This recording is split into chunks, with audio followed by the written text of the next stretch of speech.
You've seen Fraser, Hastings. What is your feeling? He's a big chap. Fragile isn't exactly the word that springs to mind. I talked to his landlady before seeing him. She went to bed at 11. Fraser wasn't home yet. Bien. Megan Barnard said he is a reserved character but with a nasty temper. We will see if this is the case.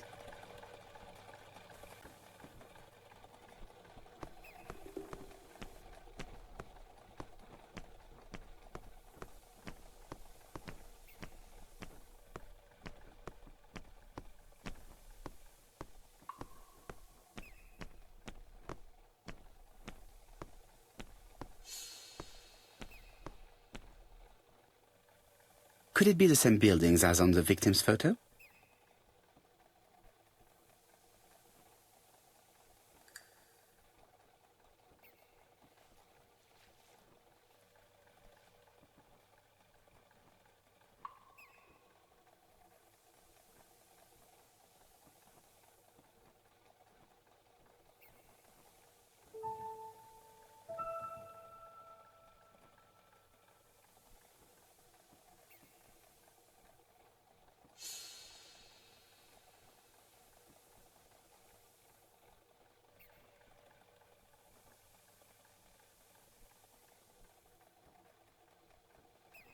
This is definitely where the photo I found in the hut was taken.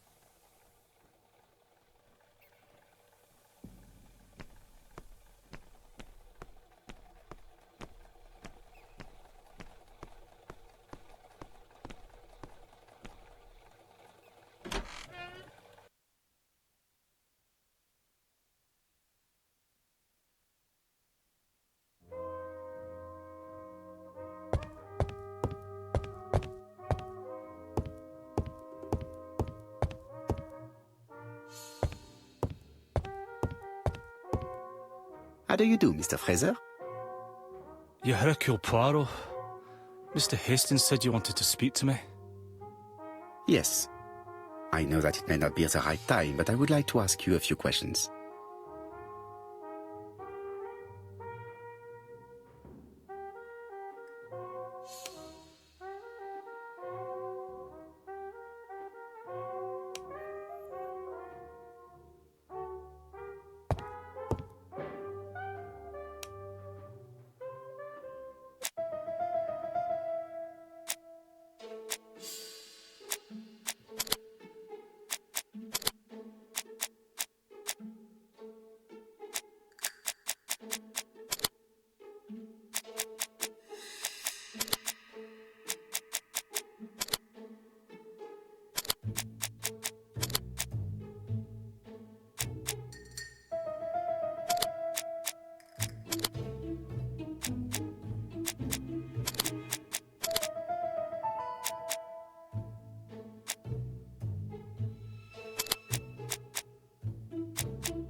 At least let me finish my drink.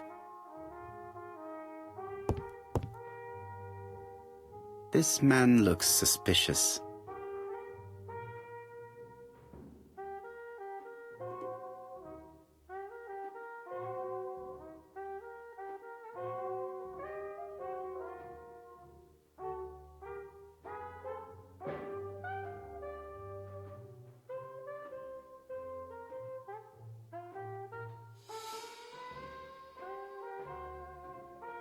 Donald Fraser is in a terrible state, as if he hadn't slept all night. And he's drinking White Horse. Leave me alone.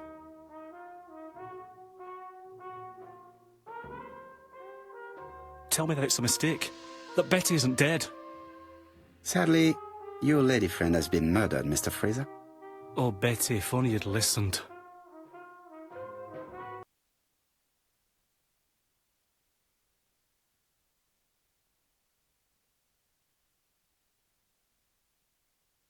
Did you visit Betty yesterday afternoon? No, I haven't seen Betty for 2 days. I was at the office yesterday afternoon. Can you prove that? Of course. But why this question? Betty died yesterday evening, didn't she?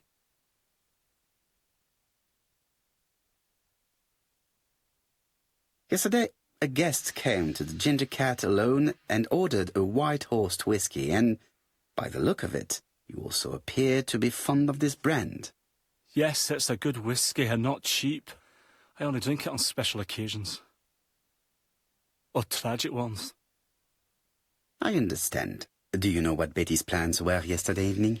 She said she was having dinner with her sister.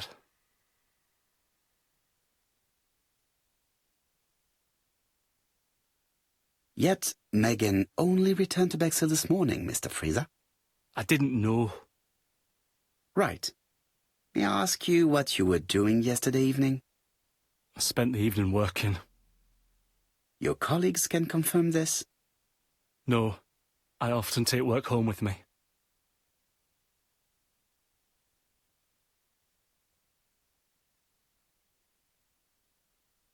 Therefore, you have no alibi, Mr. Fraser. That's right. But that doesn't make me a murderer, Mr. Poirot. I would like you to leave now, please.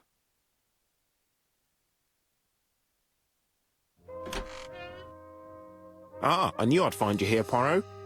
I thought the victim's young man was here. Yes, is all yours, Chief Inspector. Let us now try and get our brain cells to work.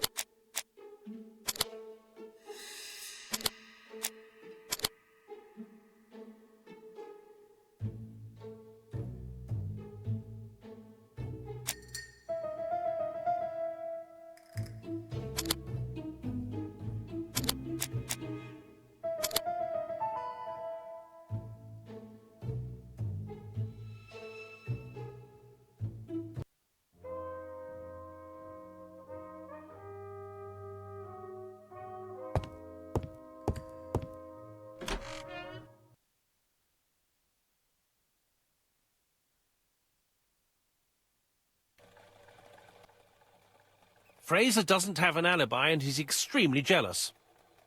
You are very skilled at summing up. And yet you haven't asked Japp to arrest him. It is too soon. But I agree, without the letters announcing the crimes, Fraser would already be behind bars. Bon, I think we have enough elements. Let's reconstruct the events at the scene of the crime. I can't imagine how the murderer wasn't seen, though. Surely she must have struggled. Let us try and imagine the scene.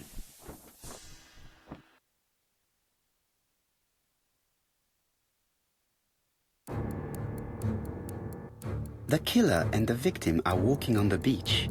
Miss Betty has a bag, a belt around her waist, and carries her shoes in her hand. Both of them walk slowly to hut number 5.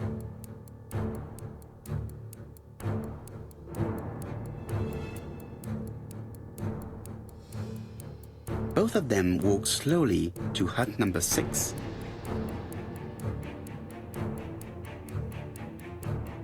The murderer moves behind her and then attacks her by surprise. The body falls, lifeless, on the sand. All that remains is for our criminal to leave his signature. No, that is not right. Even if the body is in the right place, Miss Betty should no longer have a bag or her shoes. The marks on her neck no longer match either. Let us think again, mon cher.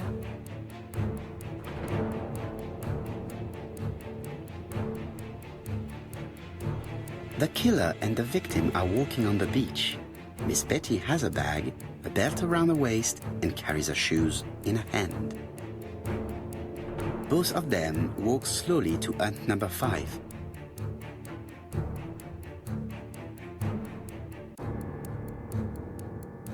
Both of them walk slowly to hut number 6.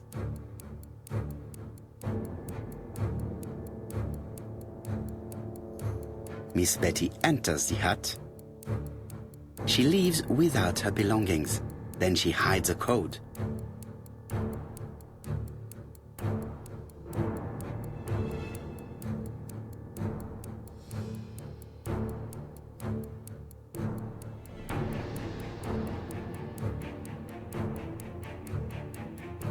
The killer tries to remove his victim's belt. She panics and tries to stop him. She runs away, pursued by her assailant. No, there is no sign of a chase. Things must have happened differently. Let us think again, mon cher.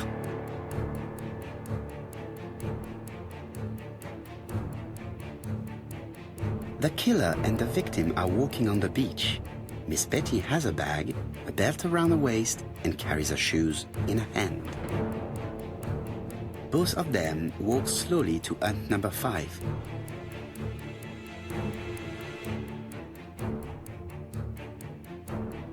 Both of them walk slowly to hut number 6.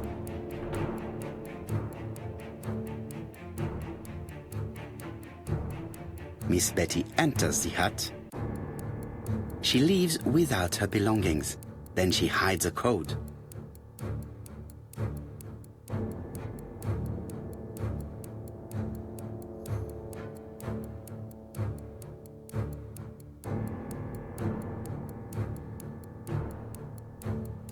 They keep walking. Then she removes her belt. The murderer moves behind her and then attacks her by surprise. The body falls, lifeless, on the sand. Everything appears to match the crime scene, mon cher Hastings. That is exactly what happened.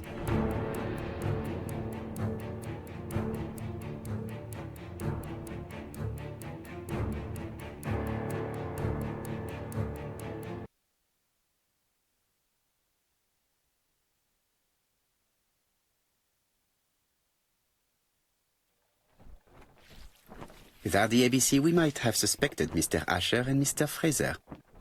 But by timing his crimes, the murderer is making sure he's accused. In a way, it is very generous of him. Generous? The murderer seduced Betty in order to lure her to the beach and kill her. Indeed, the young woman was certainly careless, but not stupid enough to follow a stranger. What are you planning to do, Poirot? Return to London, mon cher Hastings.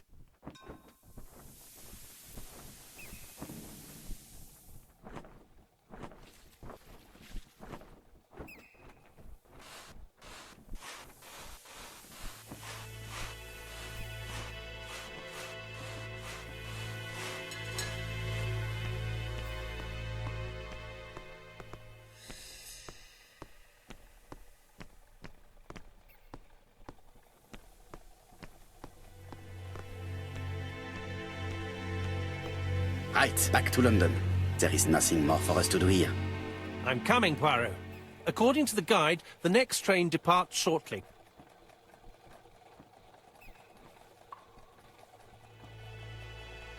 Right, back to London. There is nothing more for us to do here. I'm coming, Poirot.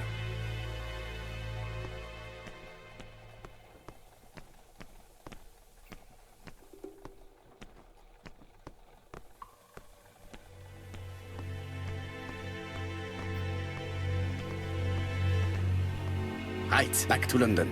There is nothing more for us to do here.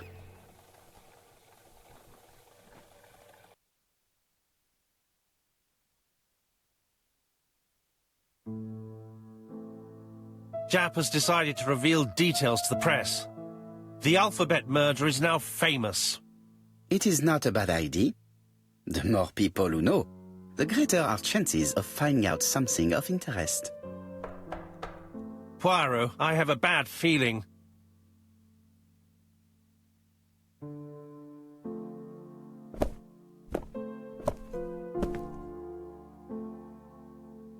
Poor Mr. Poirot, not so good at these little criminal matters as you thought yourself, are you? Rather past your prime, perhaps. Let us see if you can do any better this time.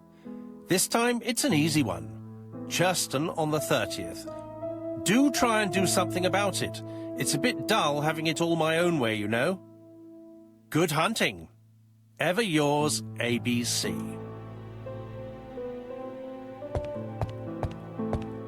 Good hunting. Did you hear that, Poirot? The murderer seems to be taking it all as a game, a challenge. He will strike on 30th in Churston. We must warn Scotland Yard.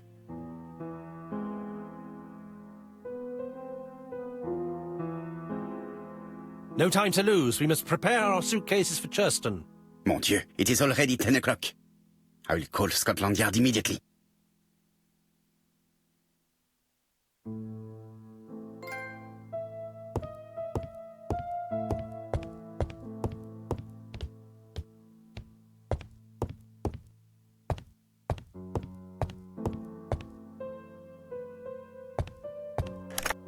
Hello, Jap.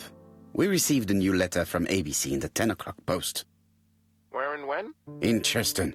Today. Today? I'll inform the population immediately. I'll check the train times. Call me back.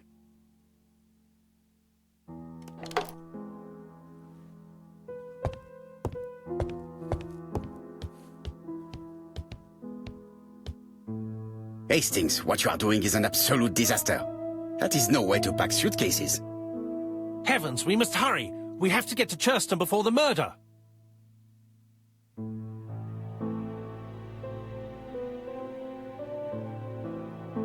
You're right, Hastings. It is an emergency. At last, Poirot, you're being reasonable. Poirot, you were right. I've just consulted the ABC guide. There's no hurry. The next train doesn't leave till 11:45.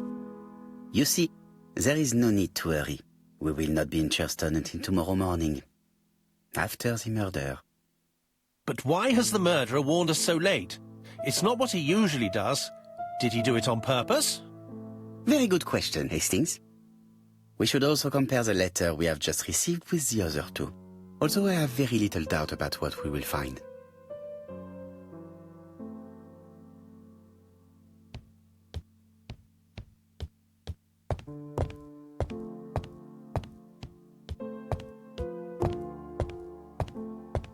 It is not a good time.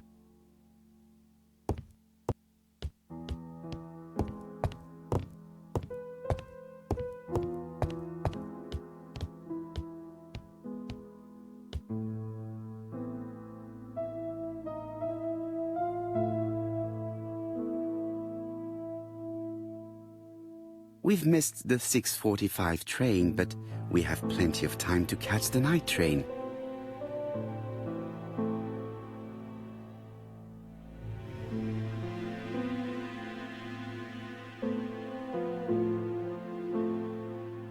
Hastings' photo album. He is very proud of his bag.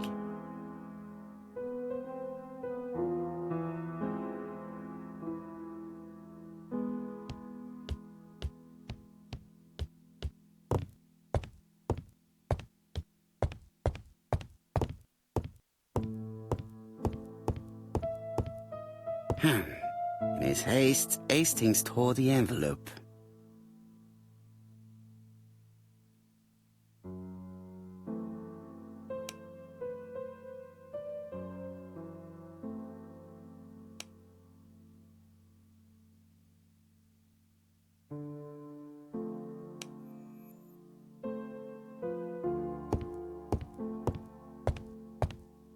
Mon ami, it is a pleasure to be working with you again. I have missed you this past few years.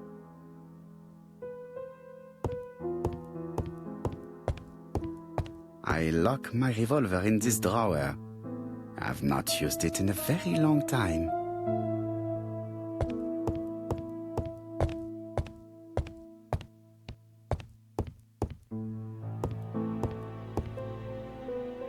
Right, let us compare this new letter with the second one. Let us examine this more closely.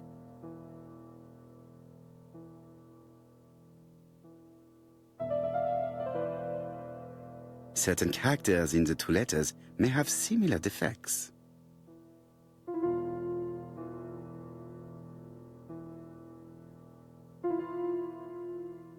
Yes, this I is weird.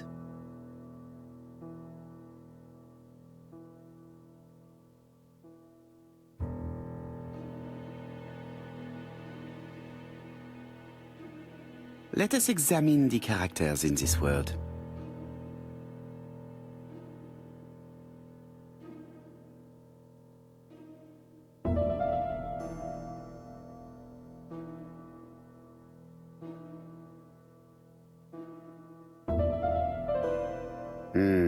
The W is not printed properly. However, the characters in the two words do not match.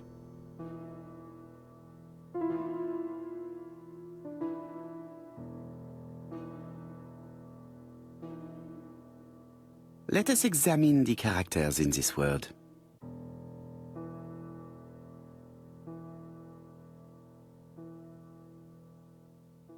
Yes, this I is weird. However, the characters in the two words do not match.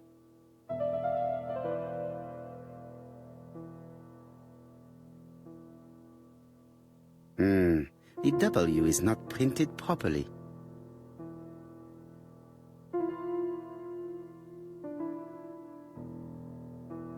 Of course, the W characters in the two letters do indeed have the same defects. I have to find some other similar defects to confirm my theory.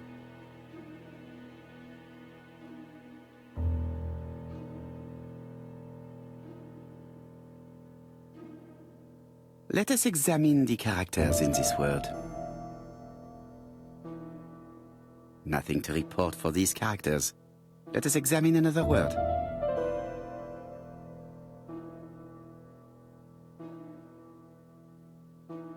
Yes, the A appears to be quite unusual.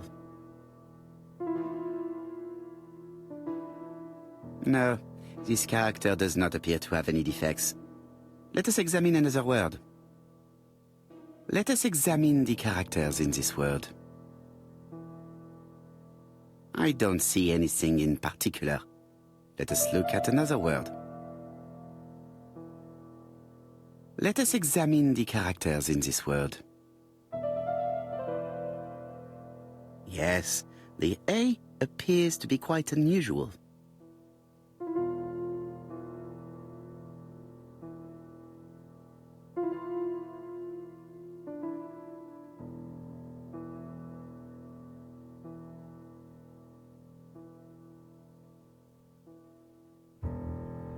Let us examine the characters in this word.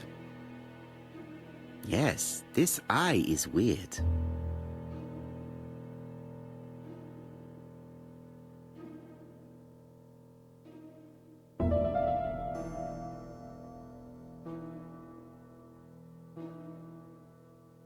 Let us examine the characters in this word.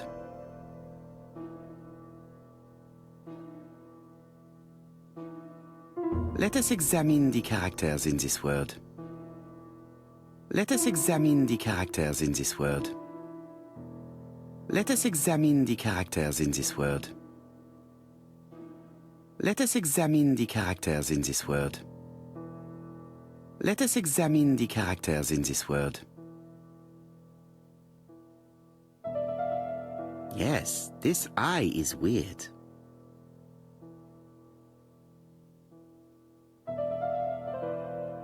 Let us examine the characters in this word.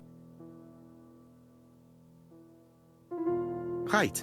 Let us compare this with the other letter.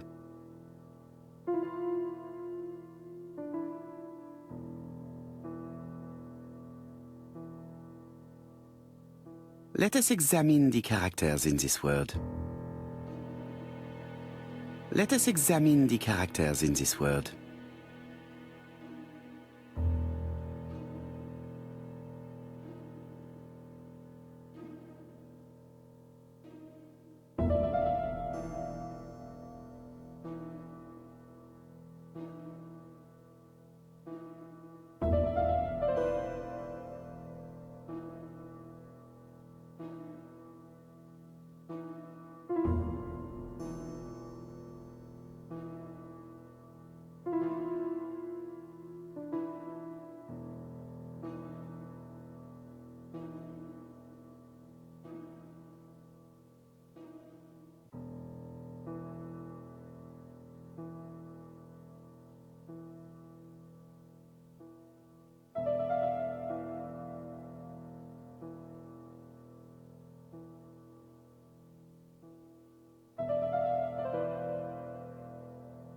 Yes, this I is weird. Yes, the I characters in the two letters do indeed have the same defects. I have to find some other similar defects to confirm my theory.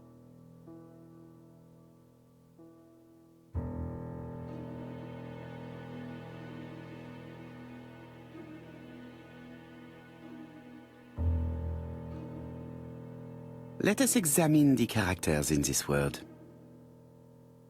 No, this character does not appear to have any defects. Let us examine another word.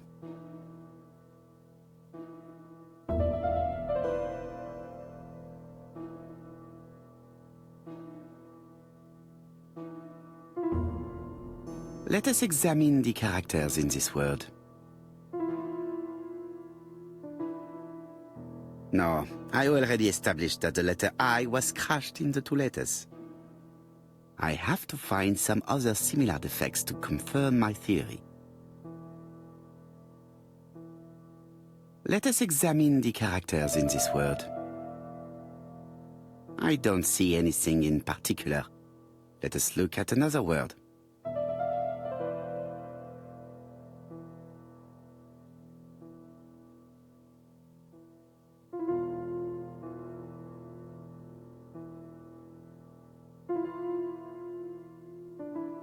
Let us examine the characters. Let us examine the characters in this word. No, I already know that the letter W was deleted in the two letters. I have to find some other similar defects to confirm my theory.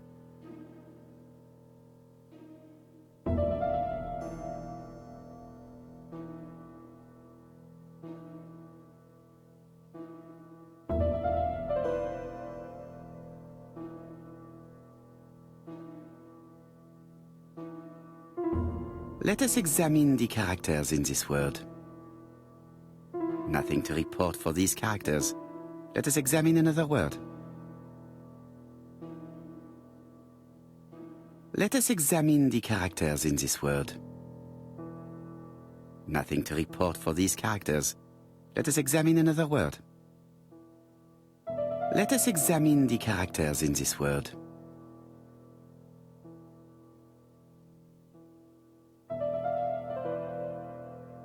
No, this character. Let us examine the characters in this word. I don't see anything in particular. Let us look at another word.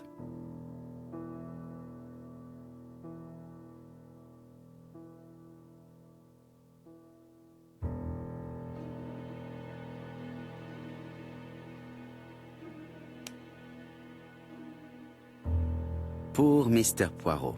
Not so good at these little criminal matters as you thought yourself, are you? Rather past your prime, perhaps? Let us see if you can do any better this time. This time it is an easy one. Cheston on the 30th. Do try and do something about it. It is a bit dull having it all my own way, you know. Good hunting. Ever yours, ABC.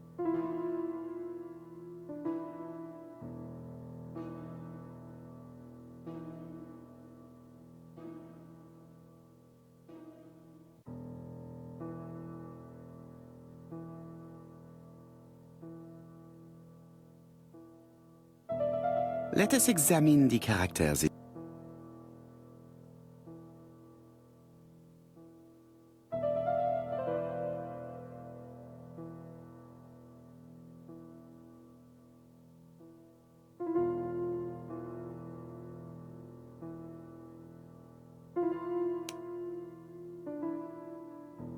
Pour Mr. Poirot.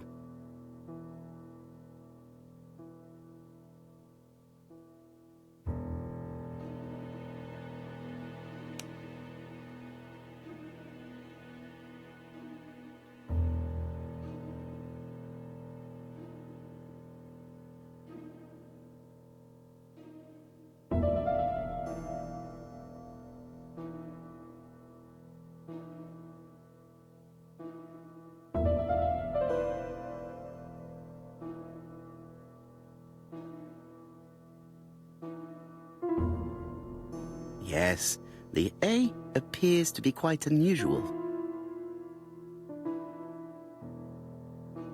That's right. The A characters in the two letters do indeed have the same defects. My theory was right. These two letters were written with the same typewriter. Let us now try and get our brain cells to work.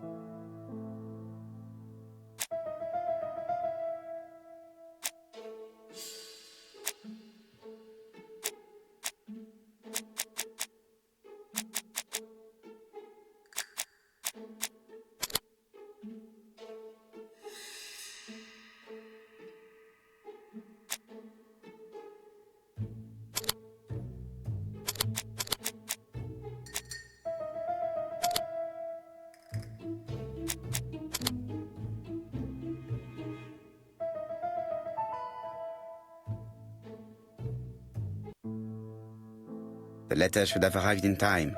The postmark shows that it was sent 3 days ago. However, our man made a mistake in the address, which explains the delay. All the same, the post office took their time correcting the error. Come on, Poirot. Your address is not quite as well known as that of Scotland Yard. Poirot, the telephone. It must be Jap.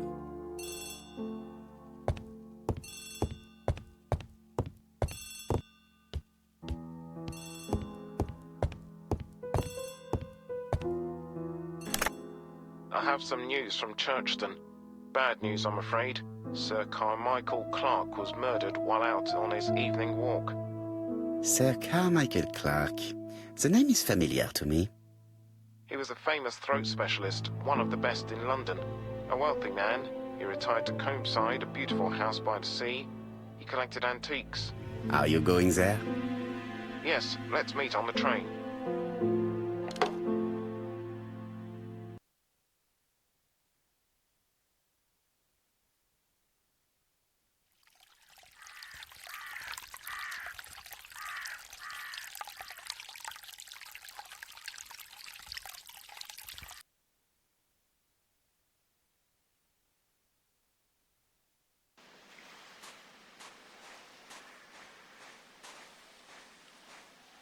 The victim is called Sir Carmichael Clark, one of the best throat specialists in London.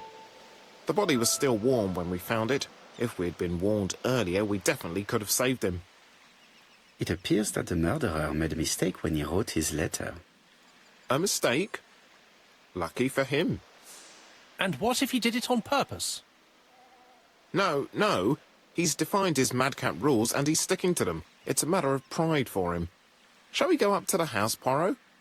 You go, my friends. I will come soon.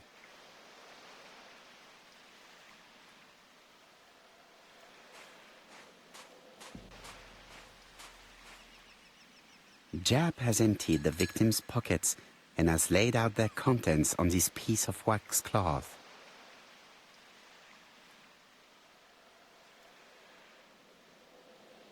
It is pointless.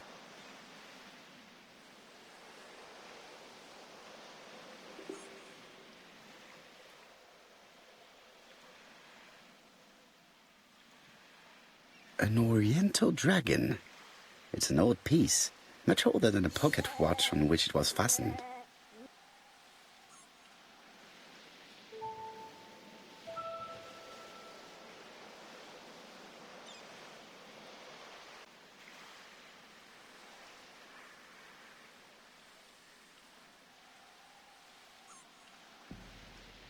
Nothing appears to be missing from this wallet.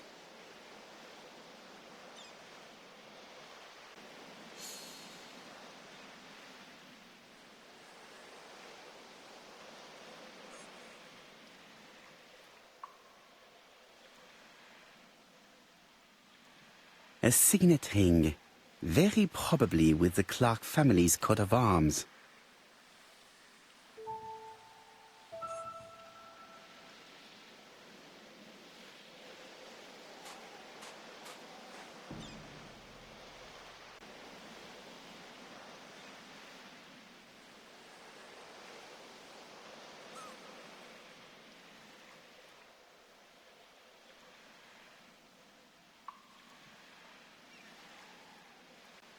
An ABC guide. The murderer's customary signature, covered in blood this time.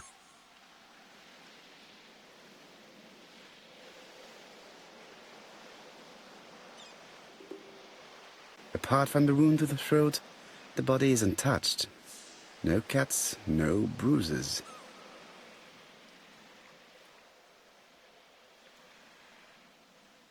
Sir Carmichael's throat was cut. It's a clean incision, a professional murder.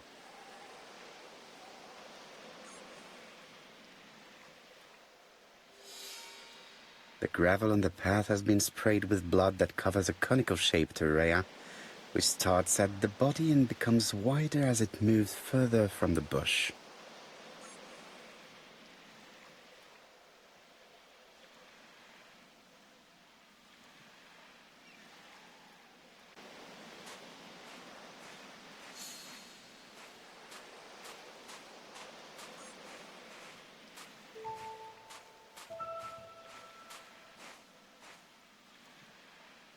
This place is very calming.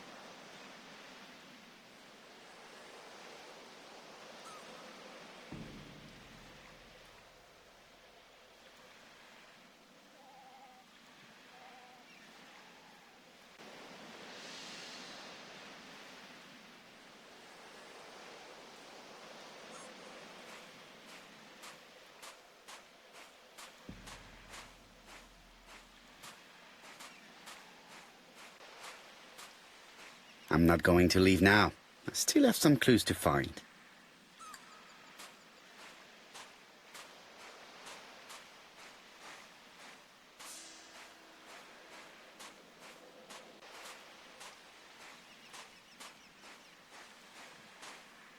The body is just in front of a bush, one of the only bushes in the surrounding area.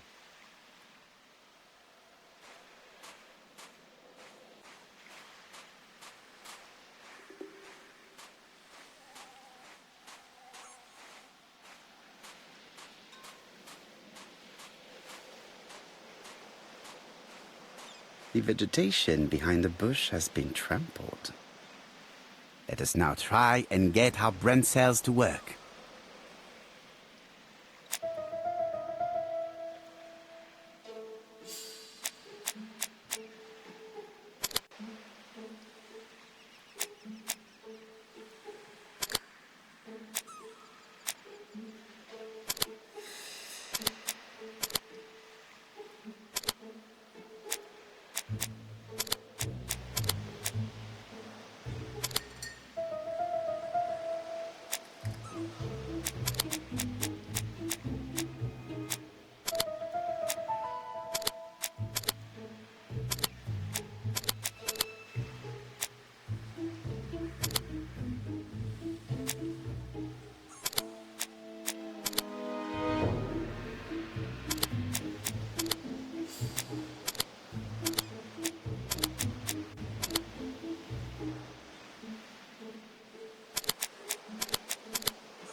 Sir Carmichael had his back to the bush when the killer cut his throat from behind.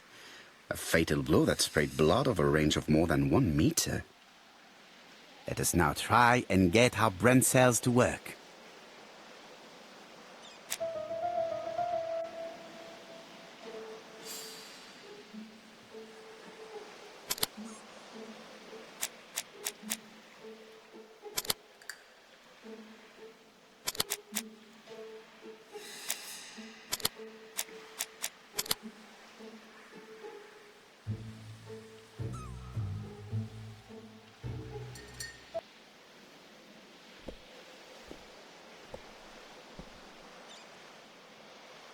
Have you finished, Poirot?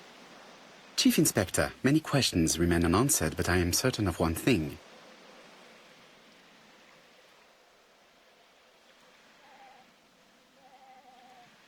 The killer has prepared his crime very carefully. Quite right. He must have known Sir Carmichael's movements well to plan such an attack.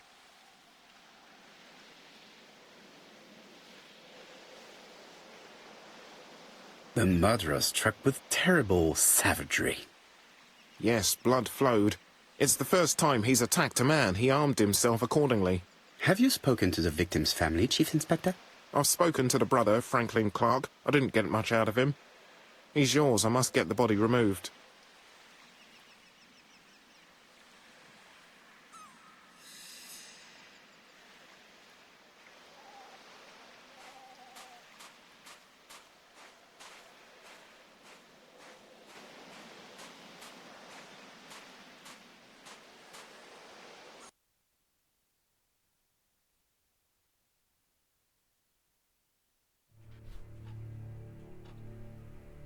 To be honest, this inspector seems rather obtuse. I'm counting on your friend Poirot to catch my brother's murderer. Ah, here he is now. Please, Mr. Poirot. Mr. Poirot, this is my brother's secretary, Miss Thora Gray. Pleased to meet you, Mr. Poirot. Would you like some tea? No, thank you, mademoiselle. I find it hard to digest.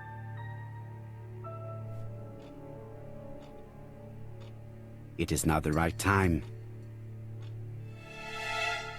Everybody is absorbed in their cup of tea. Let us take advantage of the opportunity to observe them discreetly. There is something very viril about him.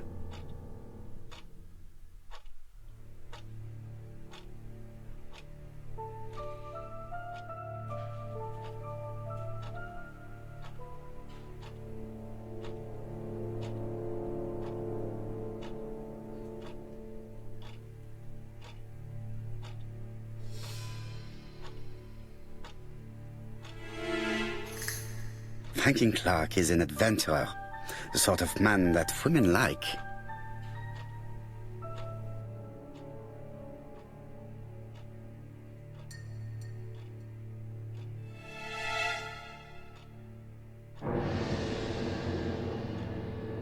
There is something elegant about her.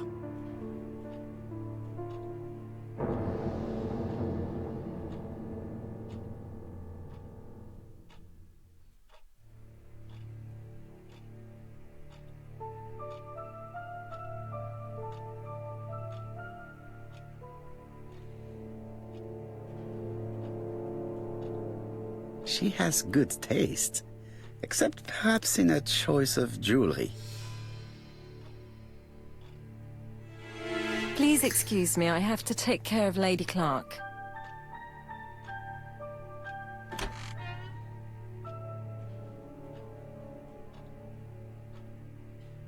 It is now the right time. Hastings does not like very hot tea. He's going to blow on his cup for a good while before drinking. It is now the right time. My brother's wife is gravely ill. You will probably want to question her, but I fear that it won't be possible today.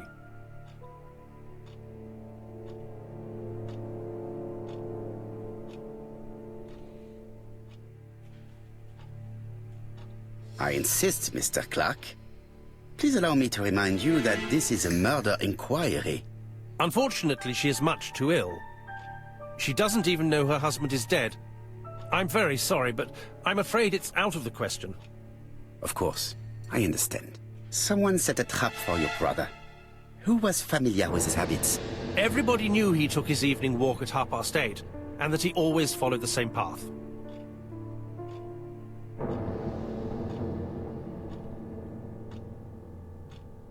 Was it a dark night? It was a new moon. I took a lantern. So it was you who found the body. Yes, along with the gardener. Have you seen any strangers around the house recently? No. As far as I know, nobody has been near the house.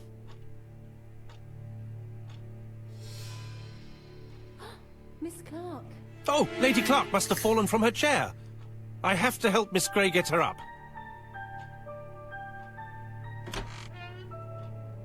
Hastings, while our host is gone, let's examine the drawing room. But, Poirot, a gentleman shouldn't... I take full responsibility.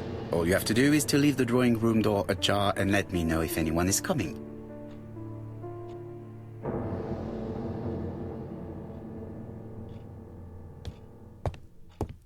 There are some very valuable objects here.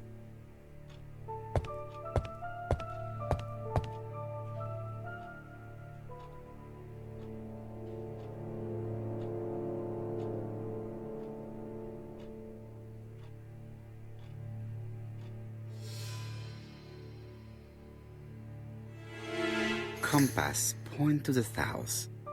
Bronze and magnetite, Han Dynasty, circa 210 BC, purchased in Hong Kong 1935.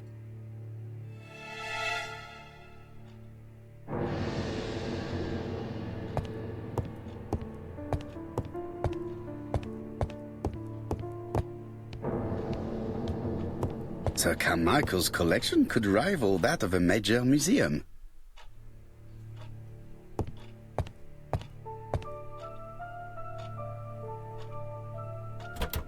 It's locked.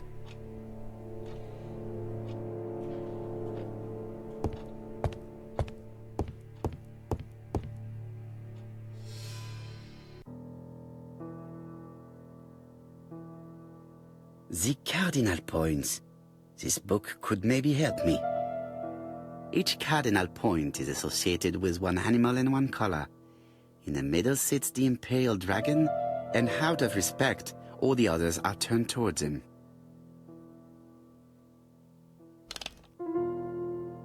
Each cardinal point is associated with one animal and one color.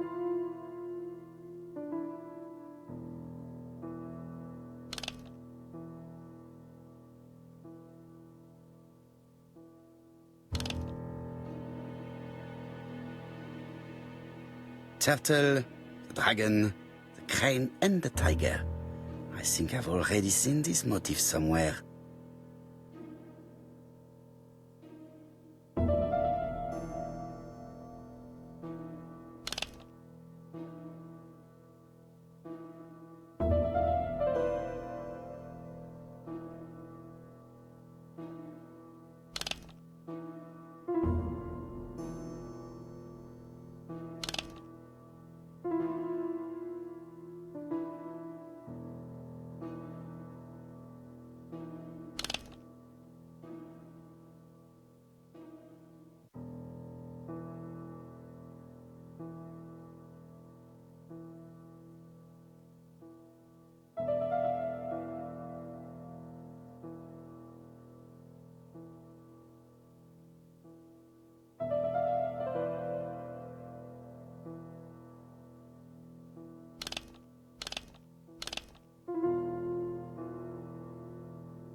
The position of each motif is correct, but they are not turned the same way as on the table.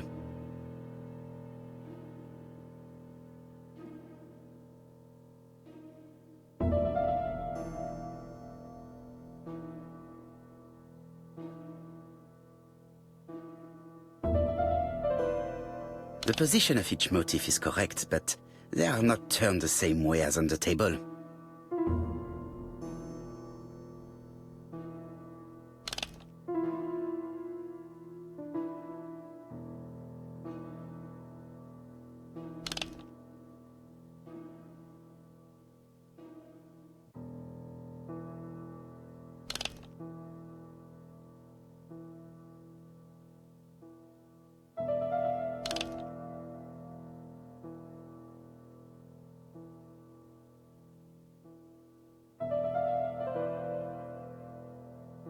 I think I heard a bang. Could it be this cupboard? This is interesting.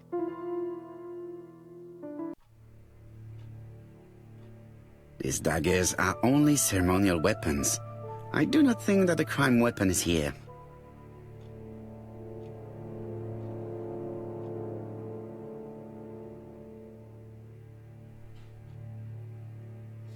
Ernest Logan, MD, Brighton Cancer Institute, 201 Dusk Road, Brighton, Sussex. To Sir Carmichael Clark, MD, Comside Churton, Devon. Brighton, 1935, January the 5th. As a man of science, I owe it to you to be completely frank. Lady Clark, your wife is suffering from a generalized terminal cancer. I confess I didn't suspect anything like that during the first exams. But with the test results I have received today, there is unfortunately no place for doubt. I estimate that Lady Clark's life expectancy is no more than 1 year. Hospitalization would not help in her case, so I advise you to keep her at home and provide her with as much morphine as required to ease her last moments. Yours sincerely, Ernest Logan.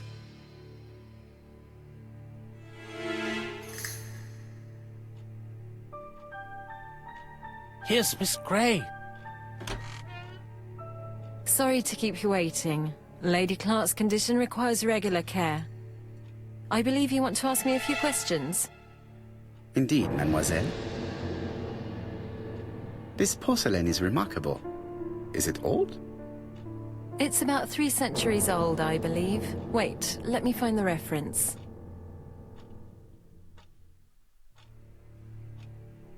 It is not the right time.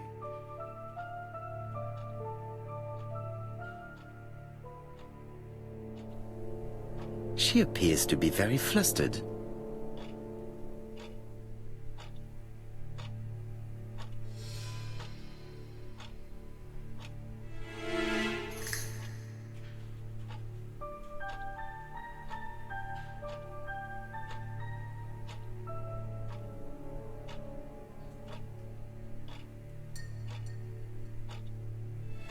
She's unable to hide her emotion, and her makeup has been disturbed.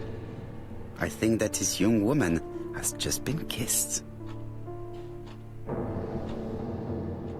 Here? Teapot with black dragon, Gangxi period, end of the 17th century. It is a rare piece with unusual colors.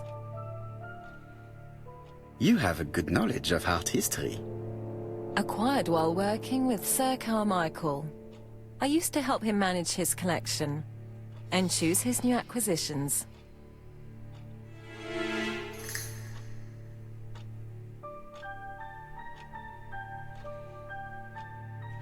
Did you have a good relationship with your employer?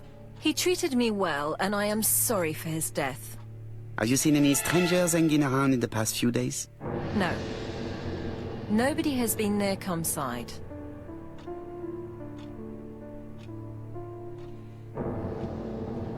What were you doing yesterday evening at the time of the murder? I was sleeping. I was woken by the telephone at 11. I heard Franklin Clark speaking with the gardener. They left with some lanterns and they found the body.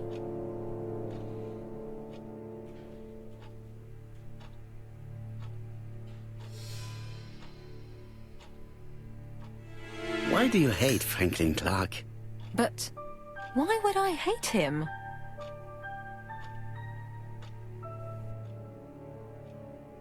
Miss Grey, if I may be so bold, please do not take offence.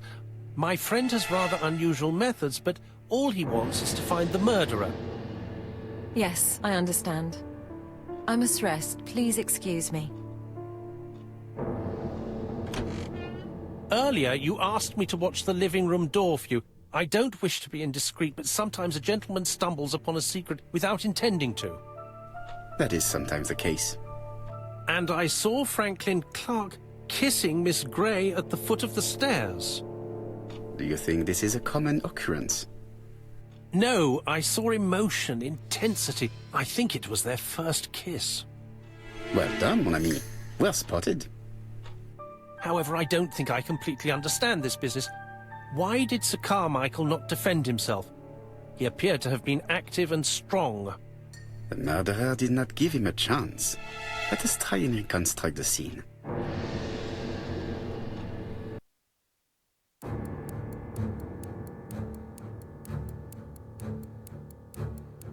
Sir Clark is taking his customary walk. Our killer is hiding behind a bush.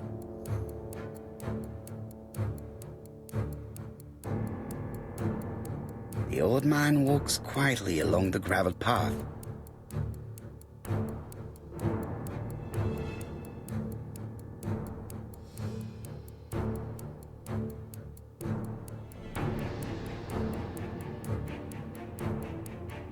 He then passes the bush and continues on his way to the house. No, Sir Clark used to gaze at the sea.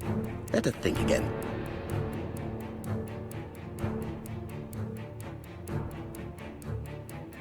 Sir Clark is taking his customary walk. Our killer is hiding behind a bush.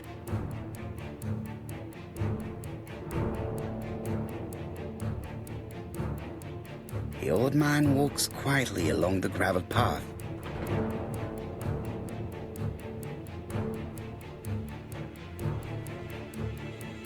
Then he turns towards the sea to gaze at it.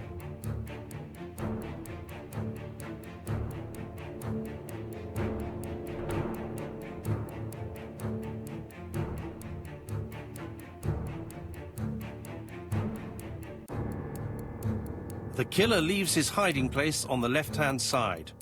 He walks over the gravel on the path. The noise alerts Sir Clark, who turns around. No, Sir Clark was attacked by surprise. He could not see his assailant. Let us think again, mon cher.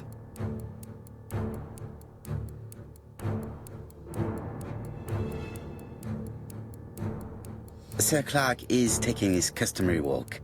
Our killer is hiding behind a bush.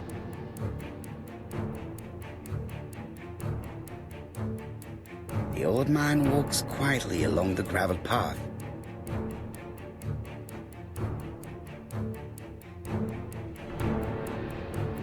Then he turns towards the sea to gaze at it.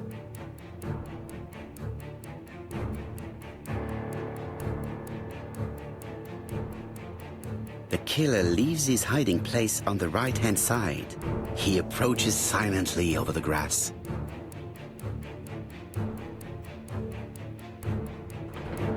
Then he throws himself on his prey and cuts the poor man's throat. He then lays down the ABC before leaving.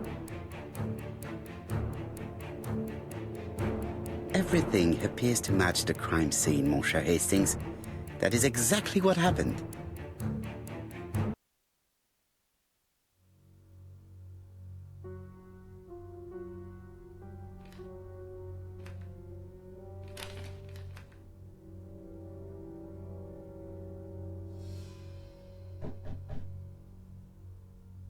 Oh, just a minute. I'm getting dressed.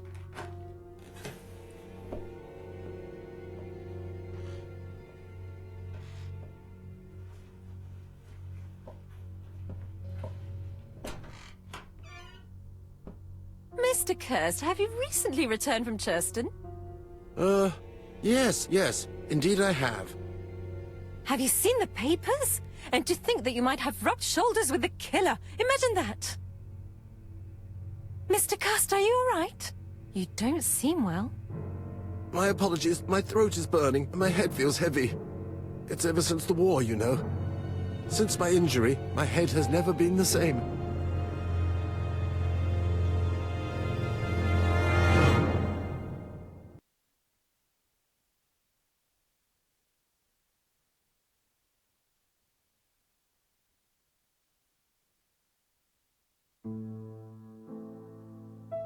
Poirot, it's a pleasure to be with you again after all these years.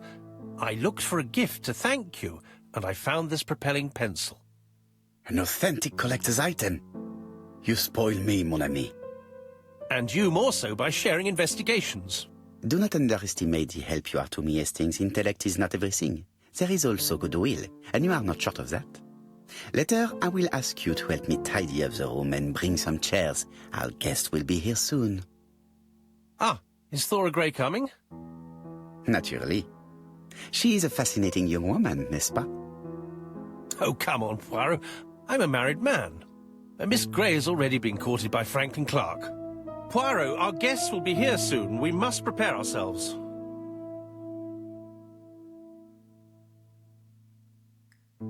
I should take advantage of the silence to examine them.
Donald is always on edge.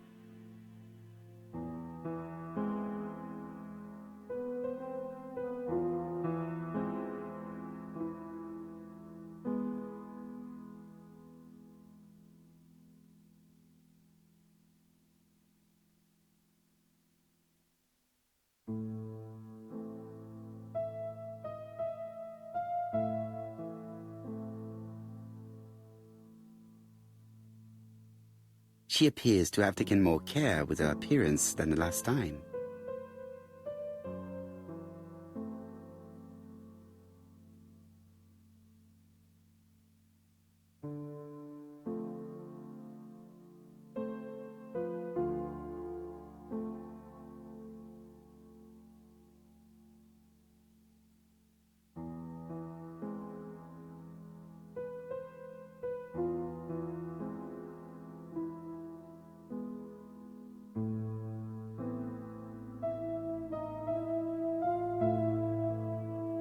Sometimes I love a brunette, sometimes I love a blonde. That's what the song says. Sometimes I love a brunette, sometimes I love a blonde. The song says, sometimes I love a blonde who comes from Eden by way of Sweden. But I am not sure that this blonde is an angel.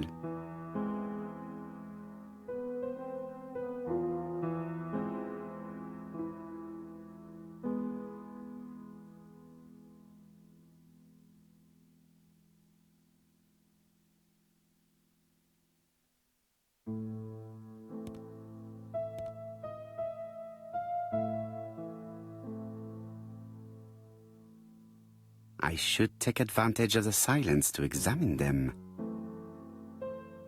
I should take advantage of the silence to examine them.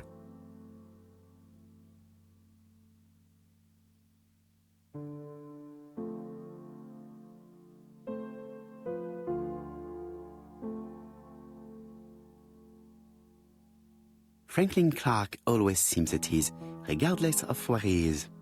Something that's unique to people who travel. Franklin Clark always seems at ease, regardless of where he is. Something that's unique to people who travel. I ought to concentrate on my guests.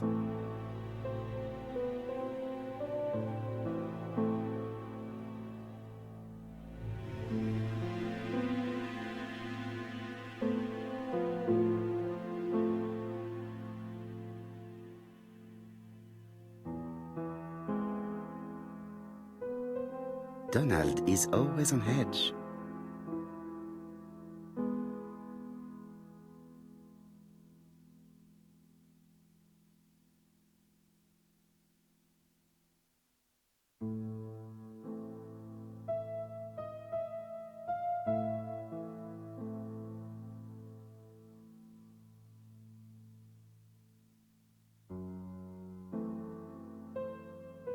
Donald Fraser is very nervous at the moment, even if he is trying hard to control himself.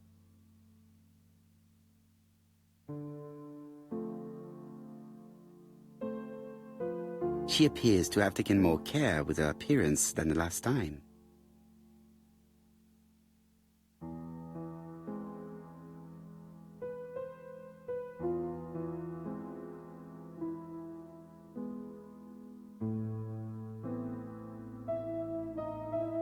She's looking at Mr. Fraser out of the corner of her eye. Did she make herself beautiful for him?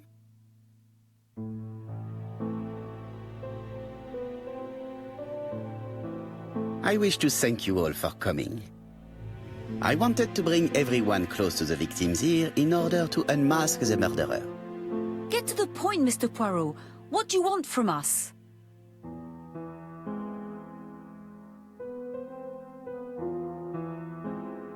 You are an intelligent woman, Mademoiselle Barnard, and I'm sure that you have already understood my intentions. You think that if we put our heads together, we might come up with something new? I am convinced of it. What I ask is that you search your memories. The murderer must have left some trace. Yes, he must have prepared his crimes very carefully. Tout à fait. He did not get to Bexhill at midnight in order to strangle a young girl whose name by chance starts with B. Must we go into that?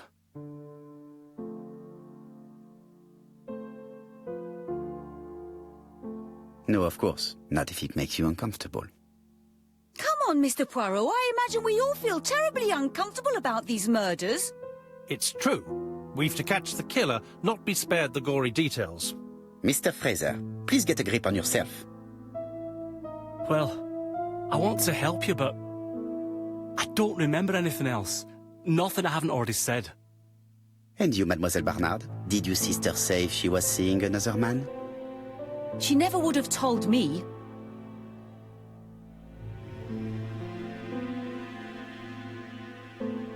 Why would she hide the fact from you? Betty knew I didn't approve of her behaviour. Her flirting was spoiling any chance she might have had. Tell me, mademoiselle, what did you talk about with your sister? Silly things. Her new dress. She wanted a pair of black stockings to go with it. Mother bought her a brand new pair. The day it happened, she was crying. And to think that Betty never even wore them. Poor Mummy. Your sister used to sing, I believe. Did she ever perform in public? She dreamt about it, but she had a very bad cough. It troubled her greatly.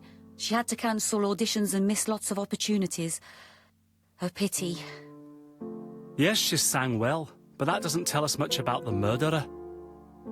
Qui sait? In any case, we now have enough information to draw up a relatively precise psychological profile. Let us now try and get our brain cells to work.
So, ladies and gentlemen, we can now surmise without too much risk of error that our adversary is calculative, sure of himself, a seducer of outstanding intelligence, that he has plenty of self-control, and that he likes railways. It's a good start.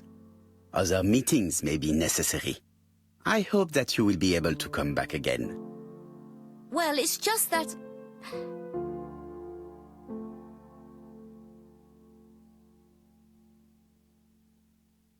Is something bothering you, Mary?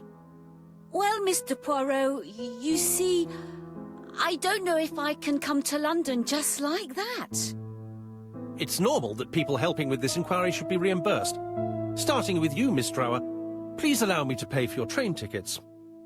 Oh, sir, I cannot accept. But you must. Mademoiselle, I may not be rich, but my brother left a fortune which will be mine. Mr. Clark, that's very generous of you. Well, someone has to foot the bill. Mr. Poirot, would it be possible for you to come back to Devon? Lady Clark has expressed a wish to see you.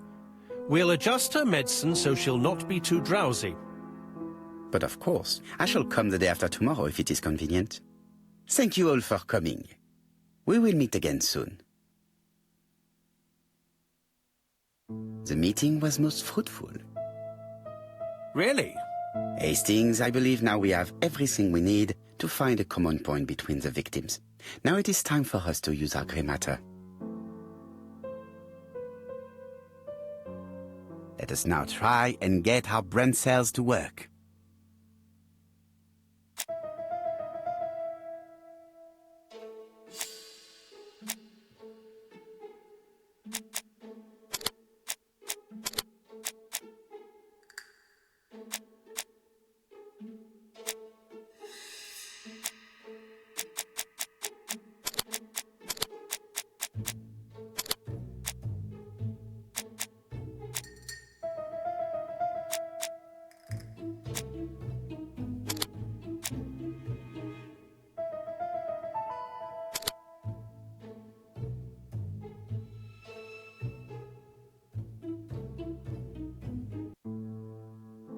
The first two victims suffered from bad throat, and that was precisely the specialty of the third victim, Dr. Clark. We have a lead. It would pay to take a closer look at the medical records of Dr. Clark's patients. We'll do so during our next visit to Churston. I will do it myself, mon ami. You must remain in London just in case ABC sends us another letter. Very well, as you wish.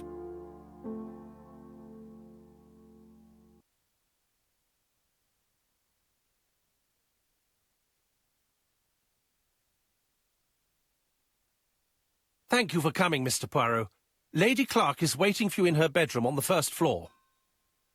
Please excuse me, I cannot stay for the interview. I've to take Miss Gray to the station to see our lawyer in Torquay.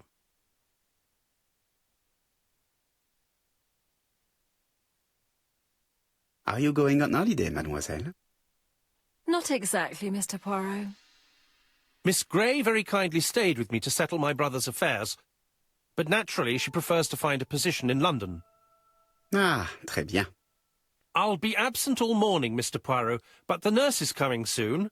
She's to ensure that the dose of medicine doesn't make our patient drowsy. Thank you, Mr. Clark. Have a nice trip, mademoiselle.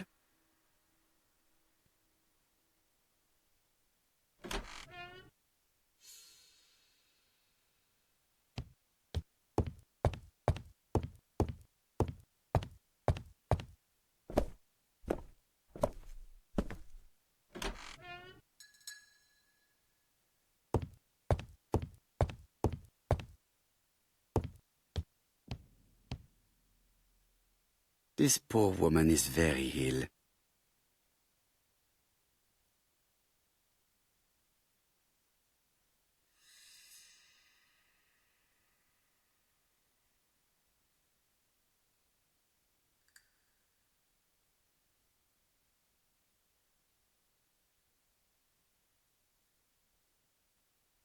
Please tell the nurse to hurry.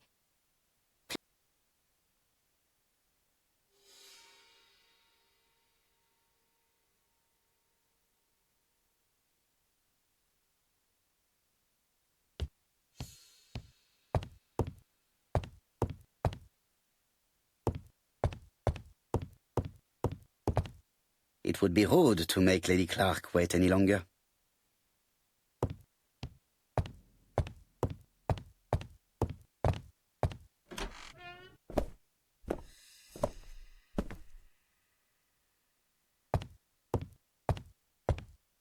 It's closed. It is not the right time. It would be rude to make Lady Clark wait any longer.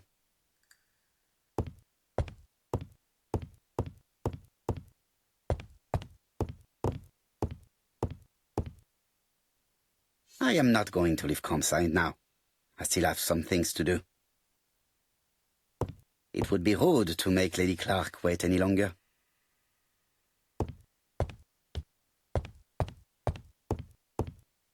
It's closed.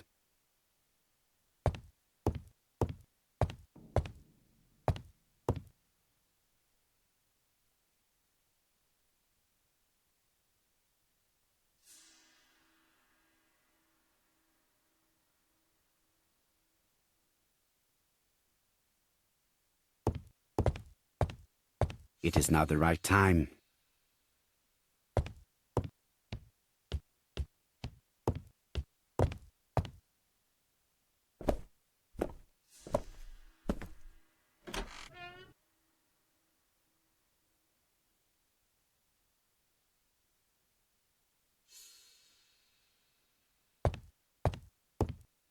It would be rude to make Lady Clark wait any longer.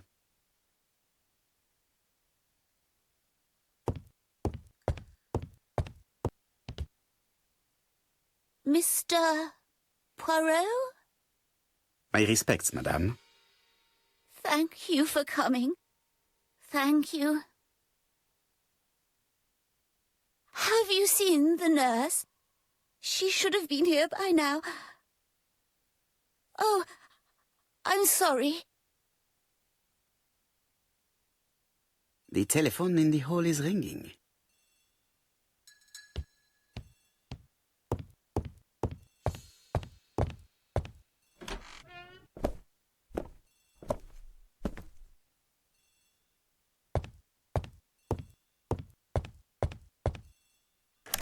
The Clark residence.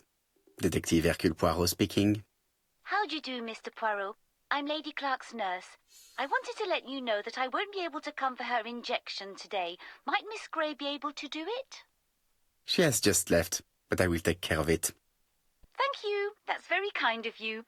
You'll find the skeleton key to open the medicine cabinet hidden in the lion trophy. You can count on me. Au revoir, mademoiselle.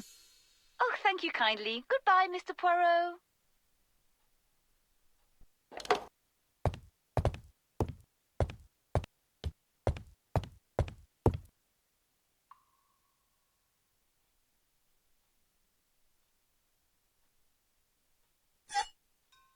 Here is the skeleton key.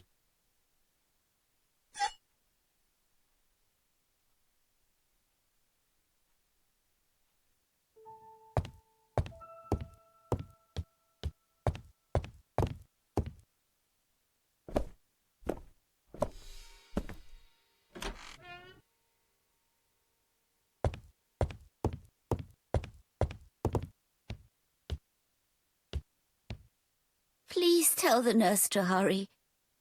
Please.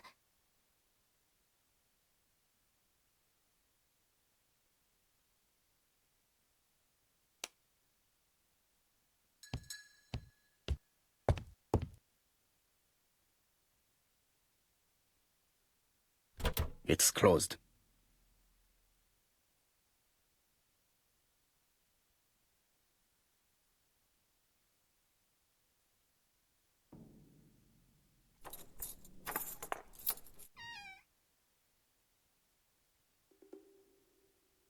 Ah, Mr. Poirot. Ah, I feel better now. Thank you for your help.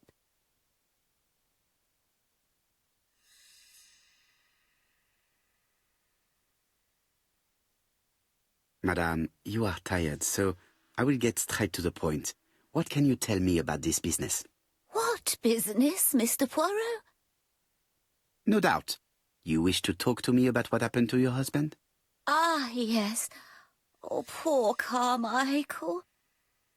Has the madman who killed him been caught? Not yet, chère madame.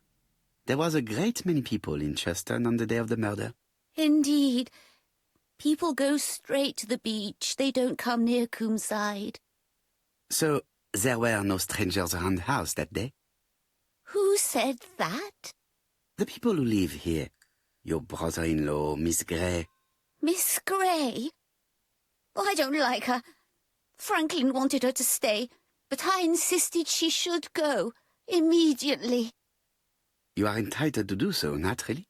I'm pleased that you approve. The others have been taken in by her. But at least you can see through that self-pity act. See what she's up to. Oh.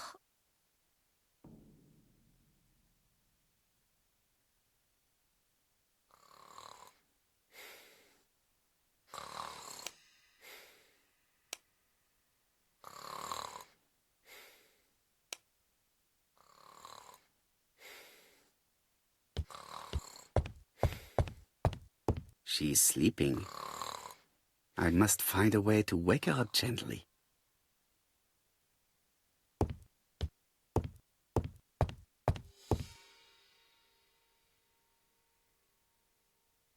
I've finished with this subject.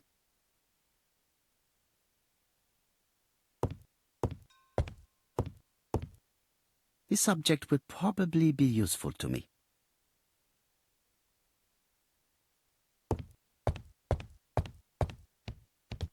She's sleeping. I must find a way to wake her up gently.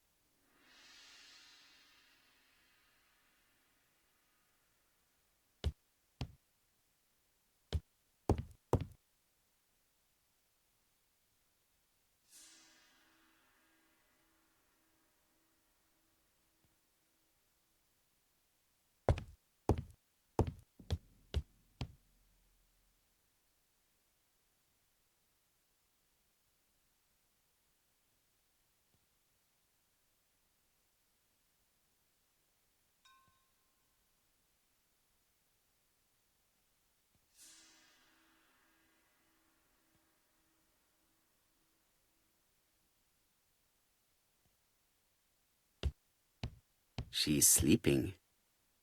I must find a way to wake her up gently.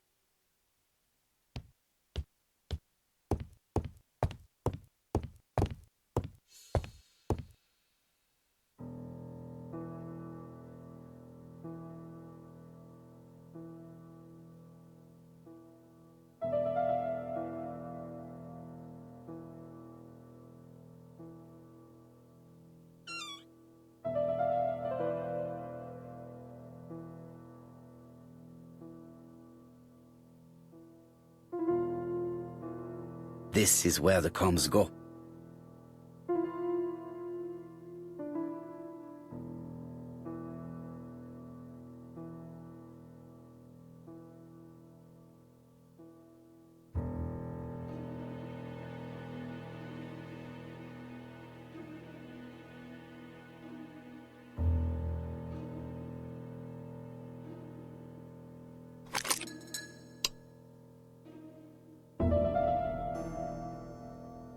The mechanism appears to be broken.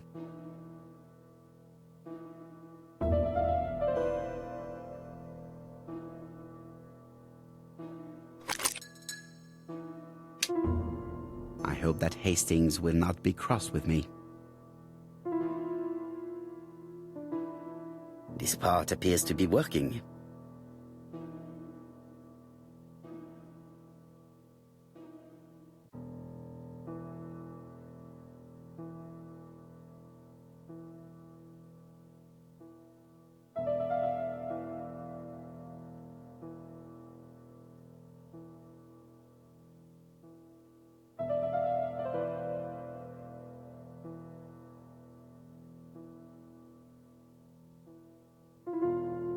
Does not make any sound. Does not make any sound. Does not make any sound.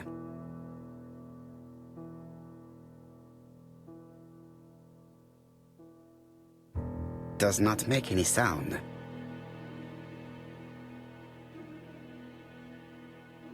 Does not make any sound.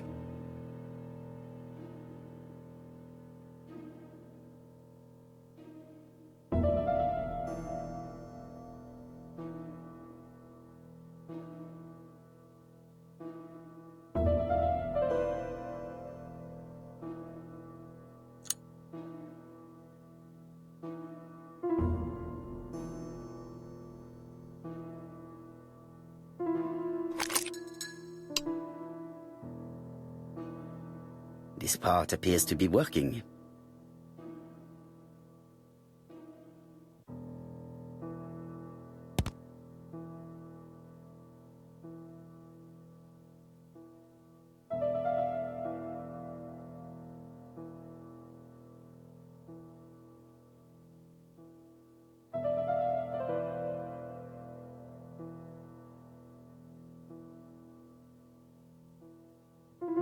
Does not make any sound.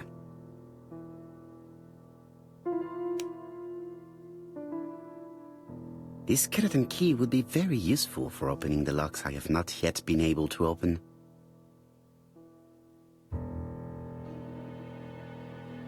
Does not make any sound. Does not make any sound. Does not make any sound.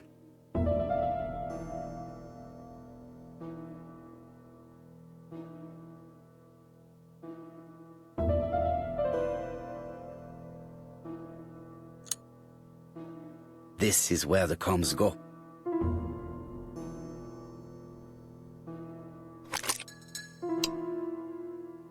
This part appears to be working.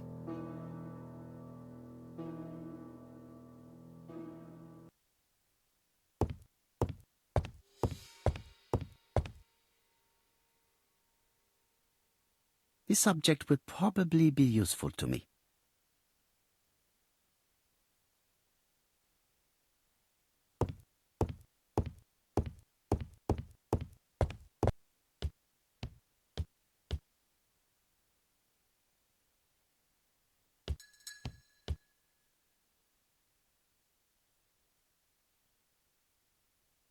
This object would probably be useful to me.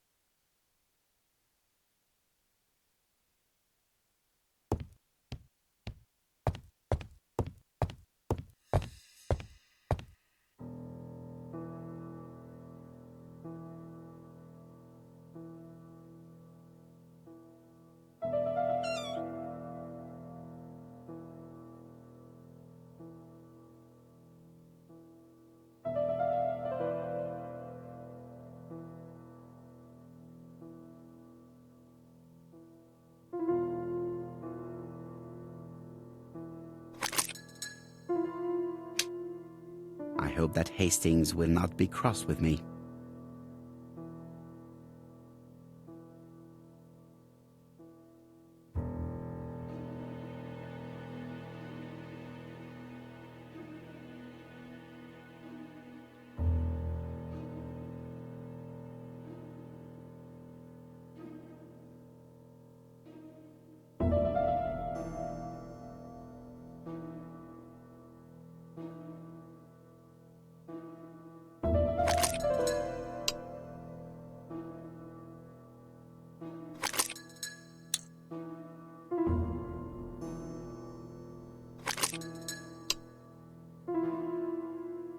This part appears to be working.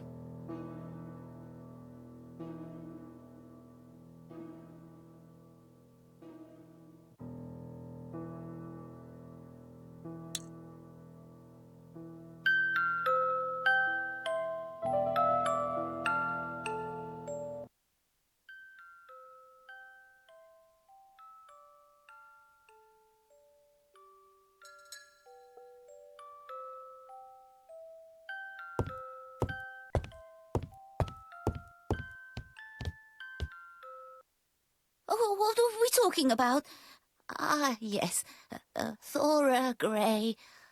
Oh, Carmichael had great esteem for her, but for me she was nothing but a hypocrite.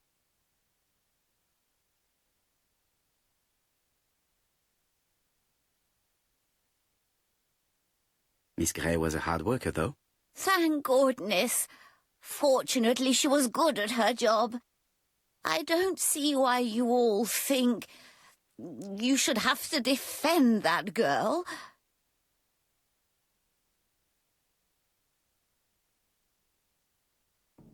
You are very harsh. Do not forget that the girl is an orphan. Yes, and she used the fact to get around men. Take Franklin. He's fallen for her sweet talking charms. Oh, he's a lovely boy, very plucky and sure of himself. But so naive, oh, when it comes to women.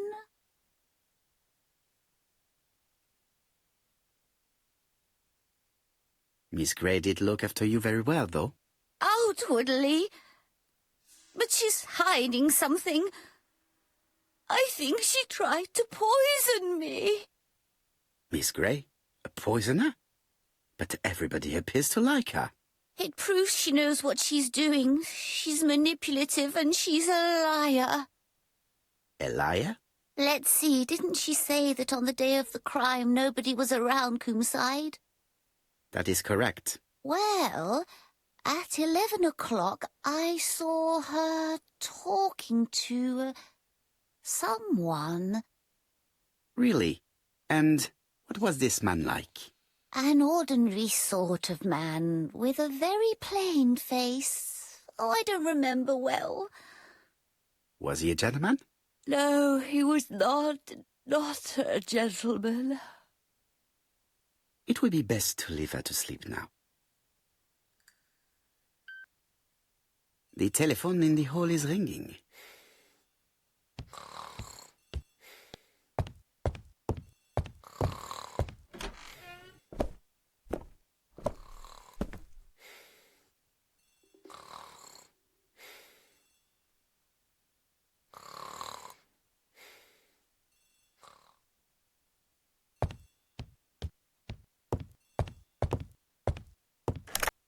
Hello? Poirot, is that you? Hastings here. Thank you for calling. Have you received a new letter from the murderer? No, thank goodness. How are things in Churston? I questioned Lady Clark, but I will not leave until I have examined everything of interest to me here. Fortunately, Franklin is absent, and I have a skeleton key. Have you seen Thora Grey again? Briefly. But rest assured, I intend to summon her to London soon. She's a fascinating girl. But secretive. I would like to ask her a few questions. Poirot, she wouldn't hurt a fly. Each to his own, my friend. Yours are pretty often mine old ladies that have the maladies. Poirot, are you mocking me? No ill intended, rest assured. À bientôt, mon ami.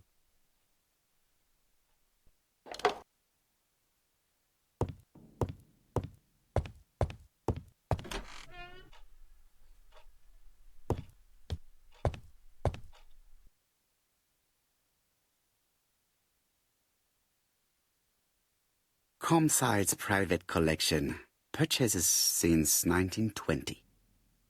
The catalogue for Sir Carmichael Clark's collection.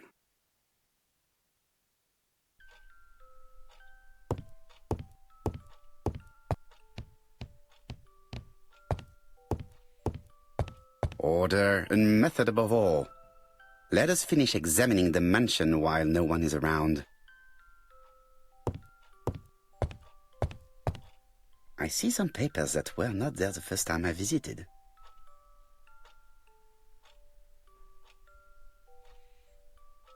Valuers report property.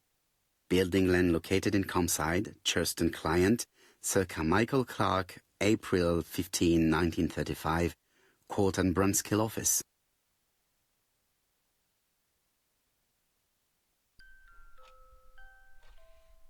These daggers are only ceremonial weapons. I do not think that the crime weapon is here.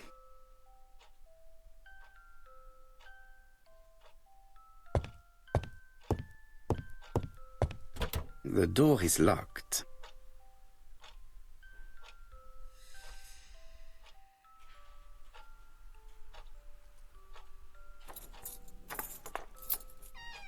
This unit contains the medical records for Sir Carmichael Clark's patients. Let us study them closely and see if there are any familiar names. No dust on the records from A to D. They've been handled recently. No known names. Disappointing. Lots of dust. The records from E to Z have not been touched for years. No known names. Disappointing.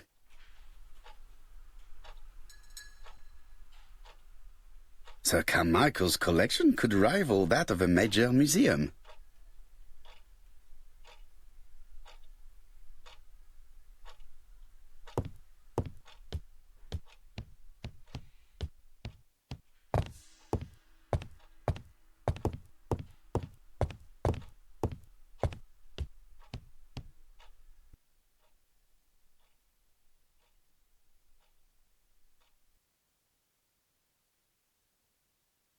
I've already seen similar daggers.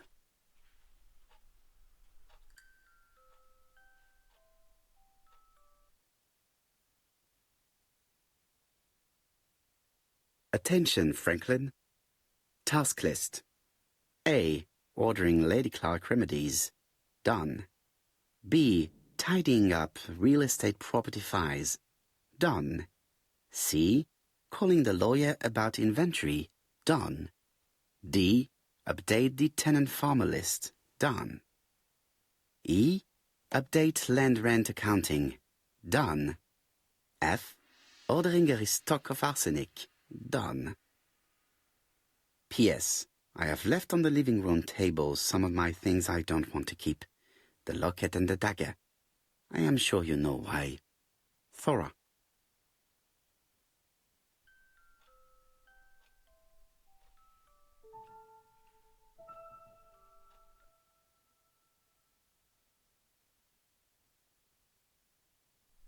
A dark dragon for a bright-haired maid. C.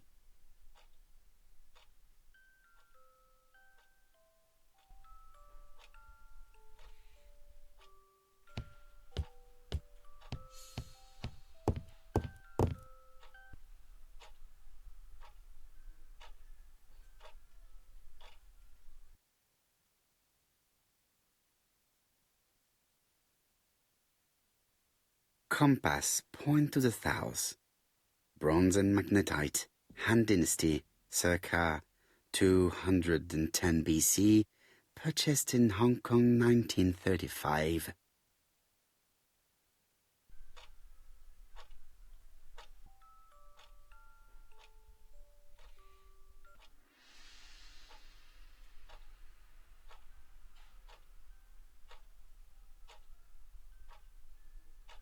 Traditional Chinese map. Facsimile. South is on the top of the map.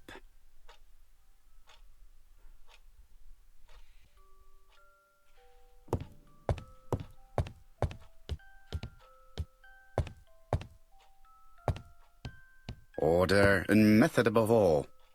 Let us finish examining the mansion while no one is around.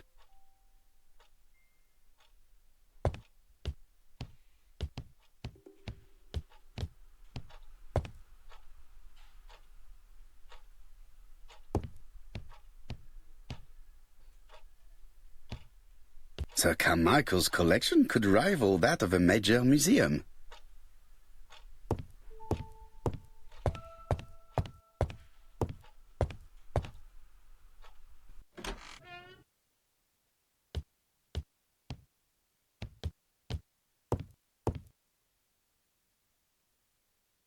How am I going to open this trunk? Let us examine it.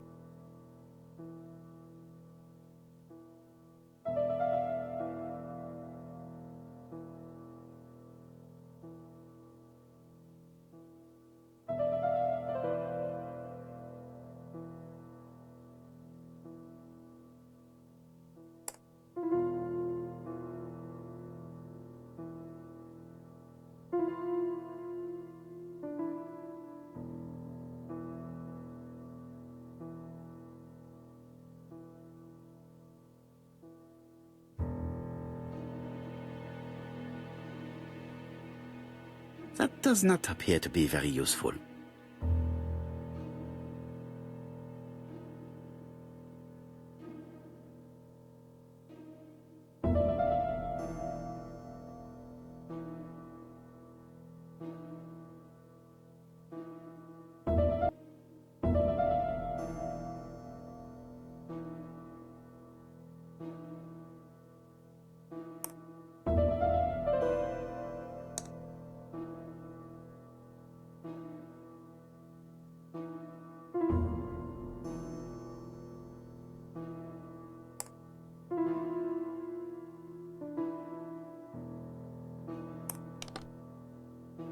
Leaving the code on the trunk. What a strange character Franklin is.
So, what is this sound?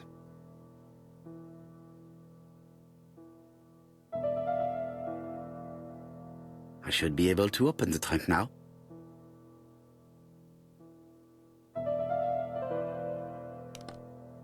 There we are.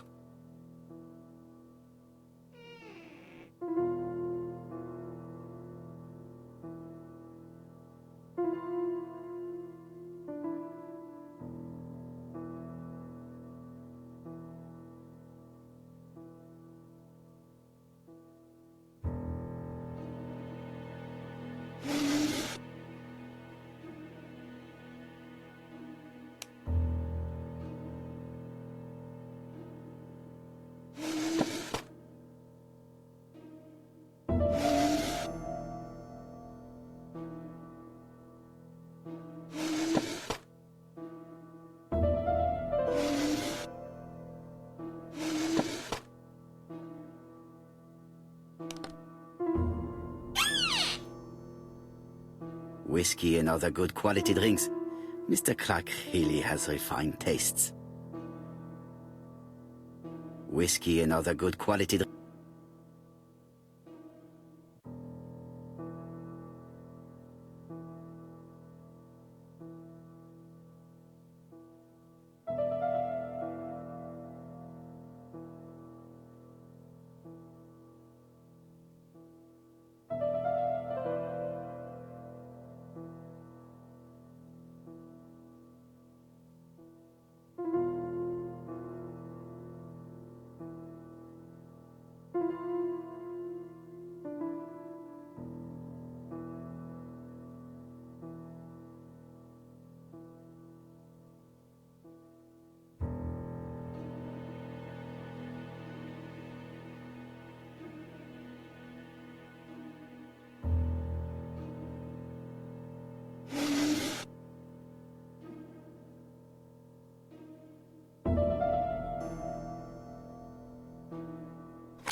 Why has Franklin put an Allen key inside his trunk?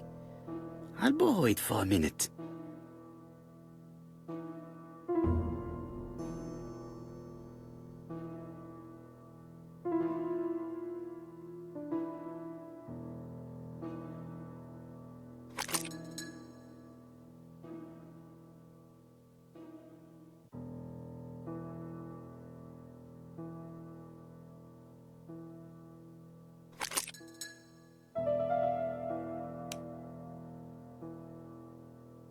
An Allen key. It can be used in 5 positions.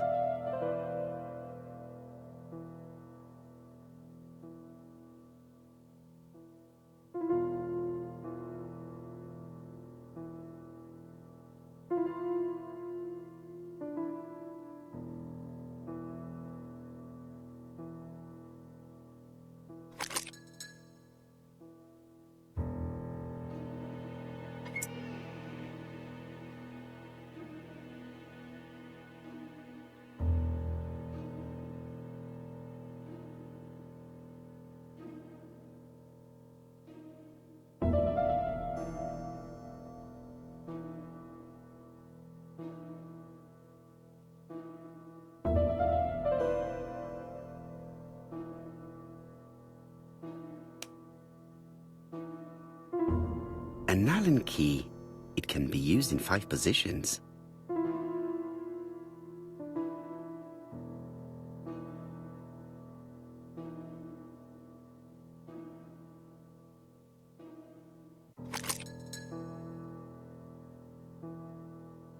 Another screw.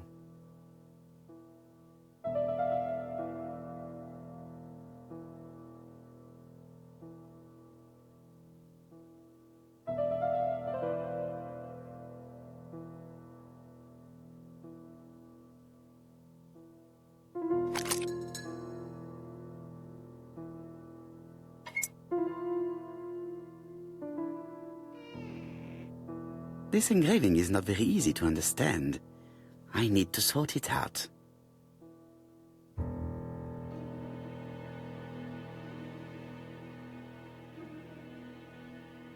It is blocked.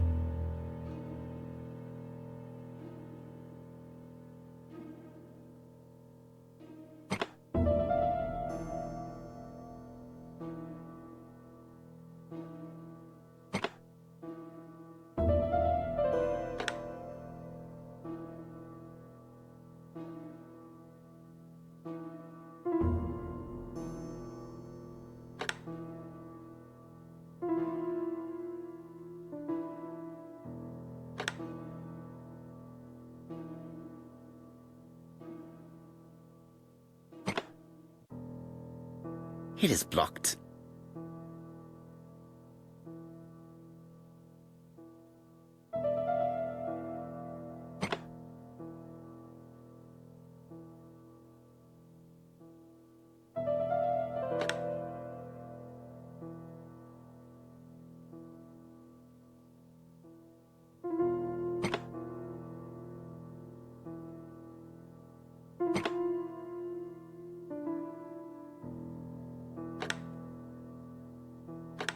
It is blocked.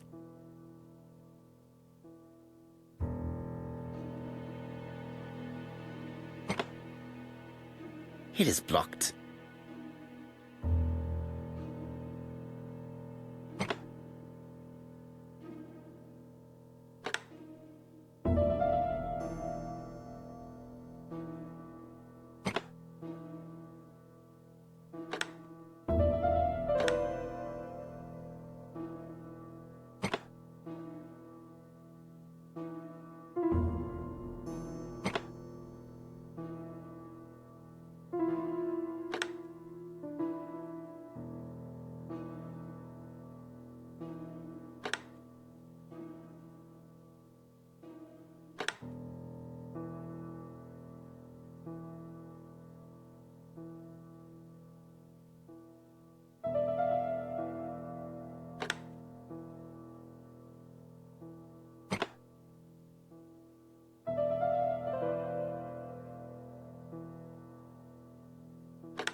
It is blocked.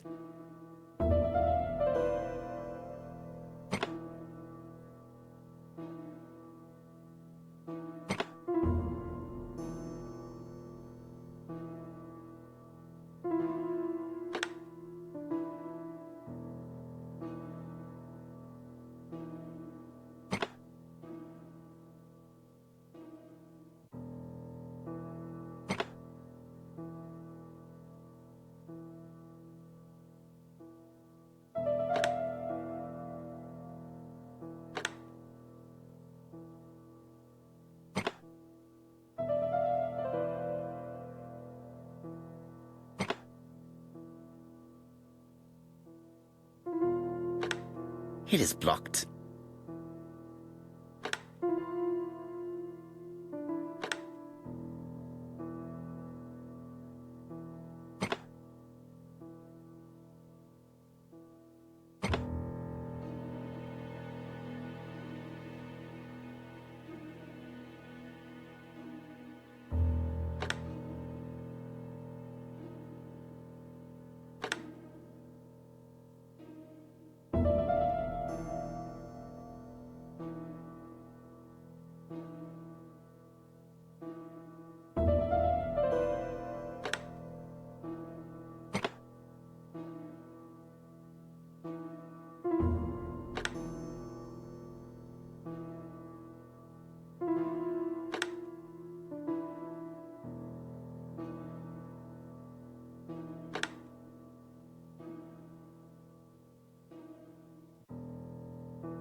It is blocked.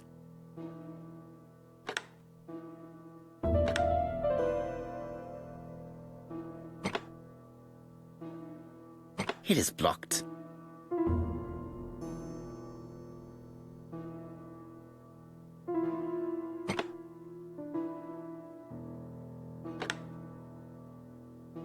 It is blocked.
It is blocked.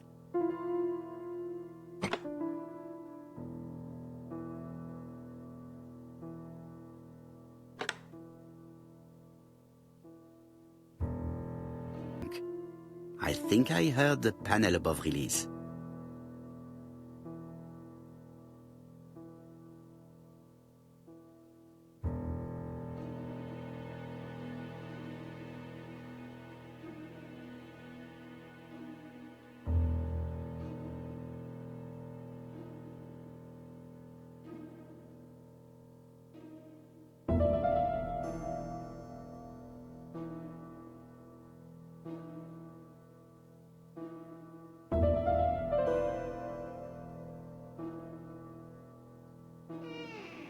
A signet ring?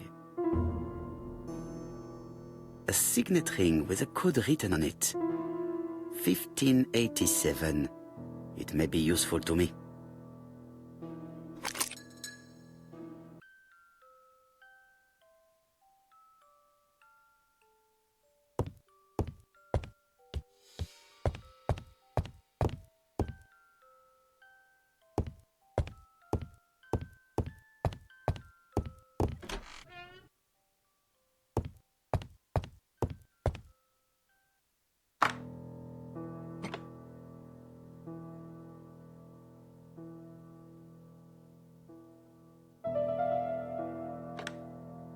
I think that signet ring should be placed here.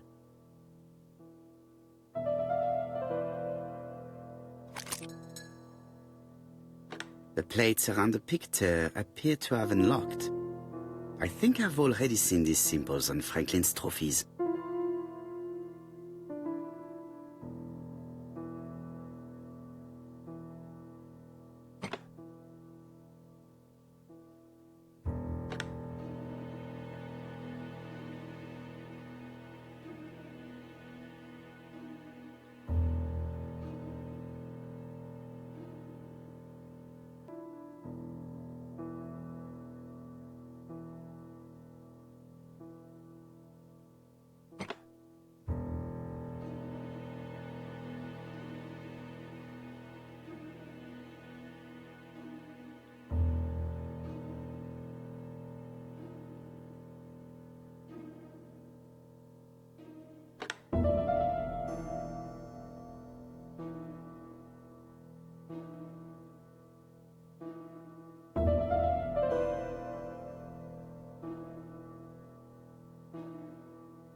The African kudu.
The Alaskan Kodiak bear.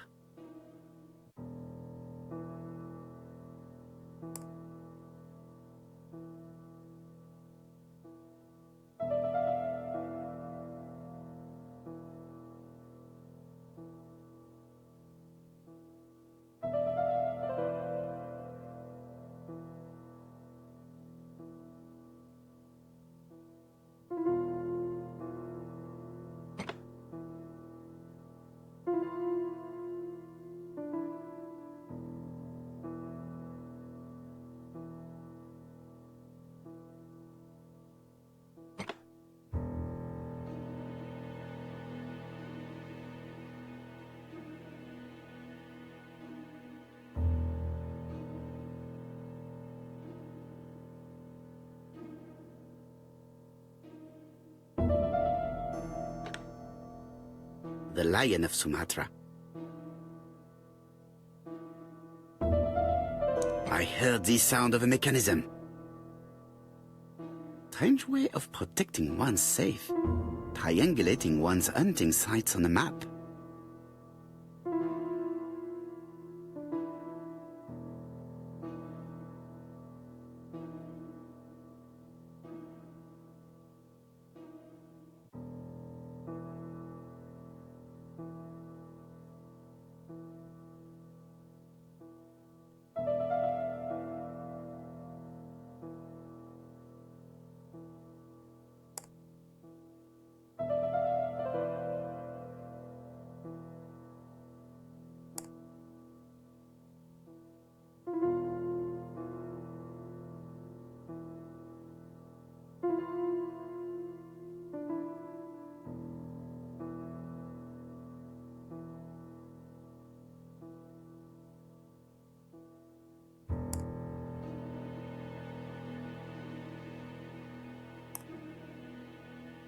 These documents are very likely going to help me for the rest of the inquiry.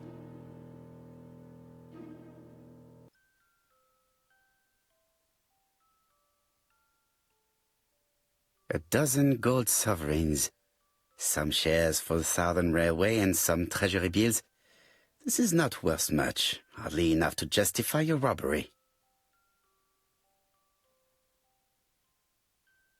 Eton College School year, 1912-1913. Franklin Clark. School report for Franklin Clark. According to his teachers, Franklin was a good student, but lacked discipline. Charlotte Clark, Comside, Churston, Devon. To Mr. Franklin Clark, Peninsula Hotel, Salisbury Road, Chimchatsui, Kowloon, Hong Kong, Comside, 1935, January 1st. I wish you with all my heart a happy year 1935. Writing my greeting cards, I have affectionate thoughts for you. Always smiling as a child, sailing to distant countries and bringing back to us trunks full of wonder. At home, everything annoys me, starting with this young Thora Sir Carmichael is so fond of. I have nobody to share my feelings with, so I write to you. How can I tell you what happens to me? The simplest way the better. I am doomed. I still have 1 year to live, no more. How do I know? I opened the secret drawer of Carmichael and read a letter not addressed to me. In this letter, Dr. Logan tells my husband in the most direct way the truth he conceals from me. So, I know. But my husband doesn't know I know. Please don't tell him. And if he shares the truth with you, act as you were surprised. Carl will probably speak in his usual convoluted way, but I wanted to be the first to announce it to you. It does matter to me that you are aware of what happens in Comside. Warm regards, Charlotte.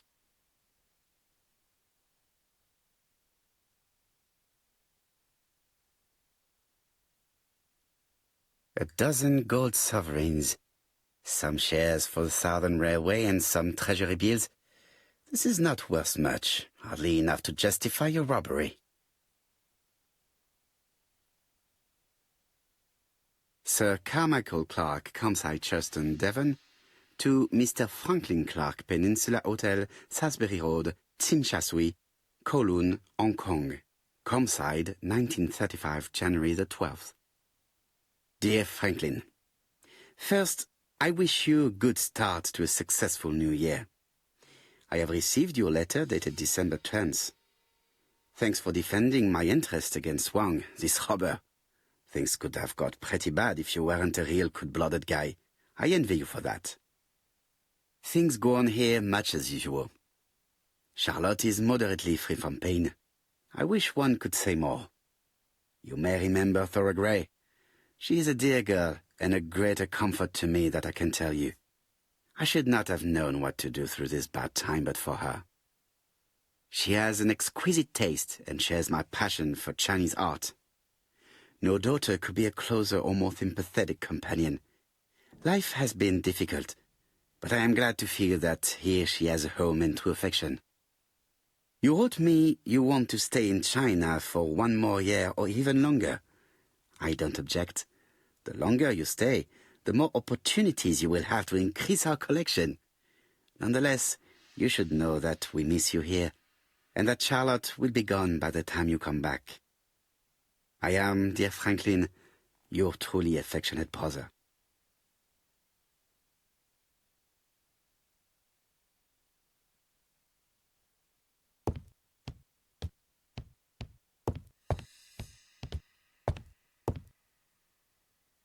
Franklin appears to be very active.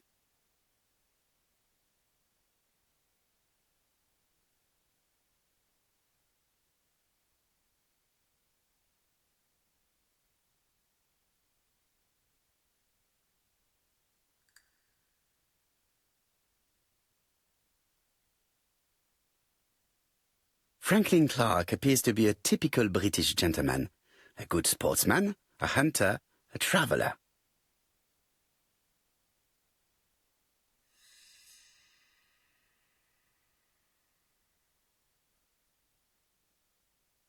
July 1920, Alaska Peninsula.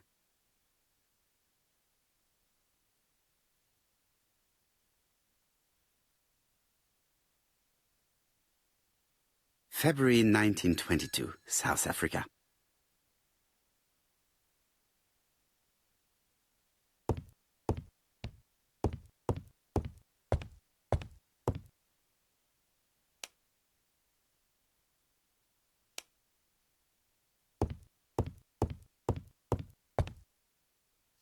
Franklin Clark appears to be a typical British gentleman, a good sportsman, a hunter, a traveller.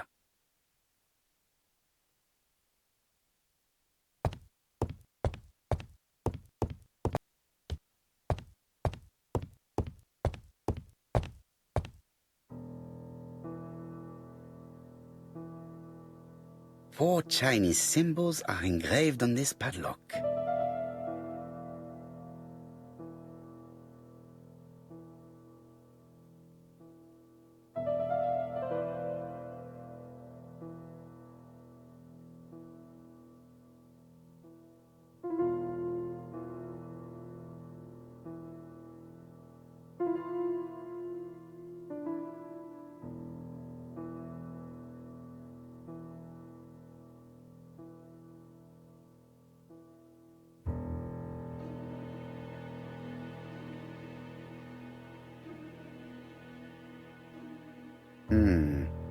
It's only a hinge. Nothing interesting.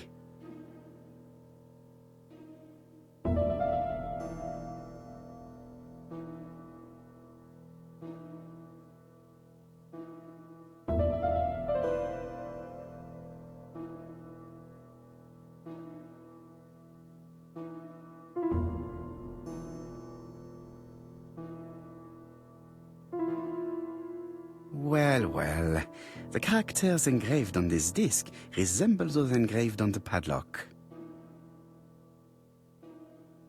That's it. This character appears to be the right way round.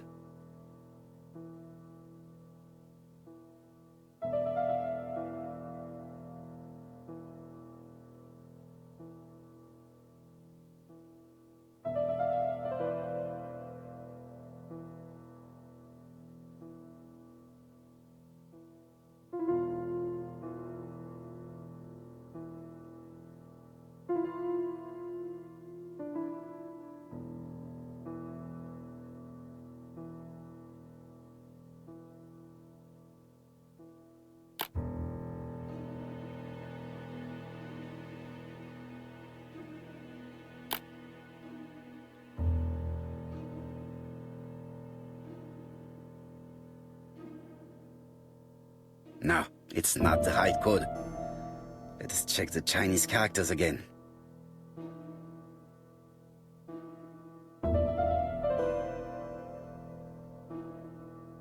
The position of this character looks right to me.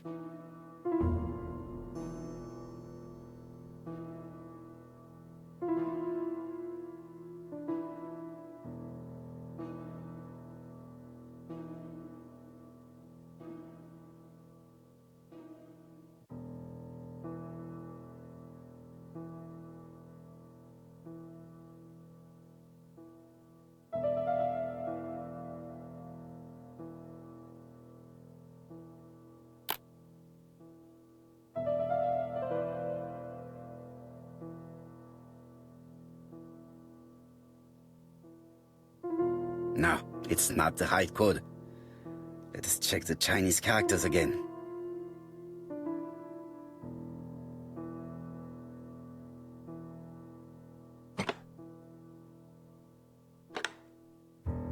The position of this character looks right to me.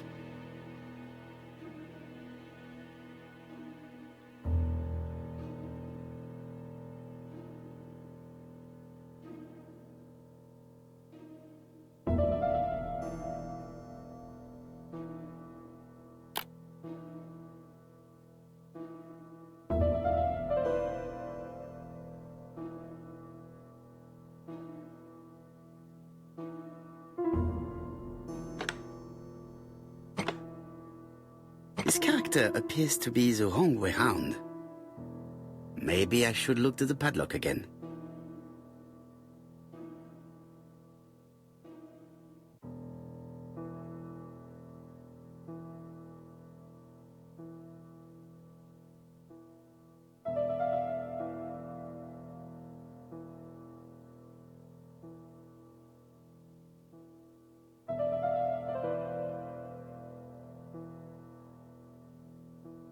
The position of this character looks right to me.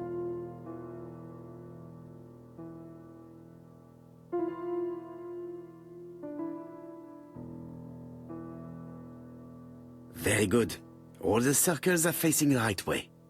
What are they showing me?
That's it.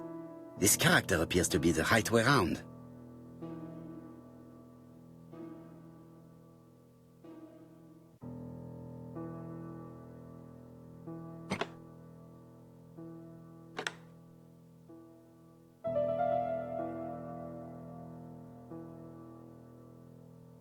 This character appears to be the wrong way round. Maybe I should look to the padlock again.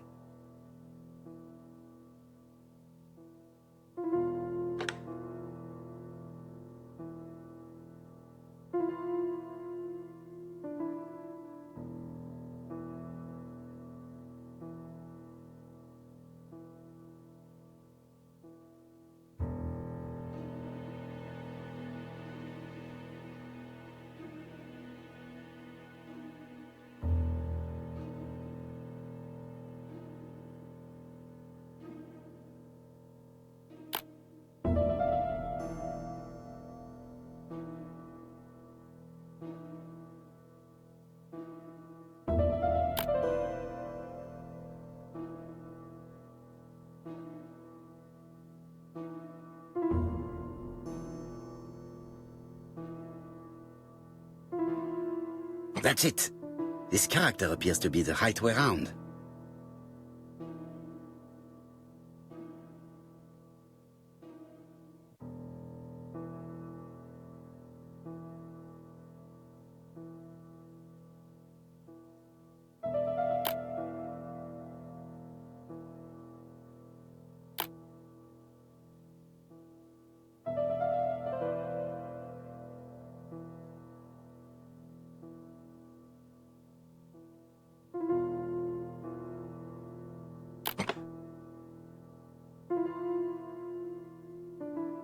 At last, the cupboard is open.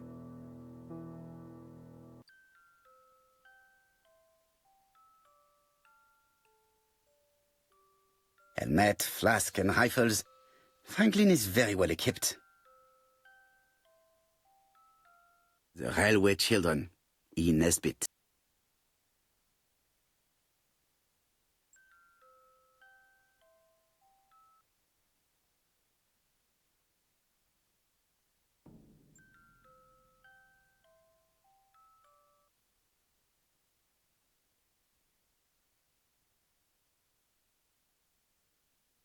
Genteel and wild. English countryside revisited.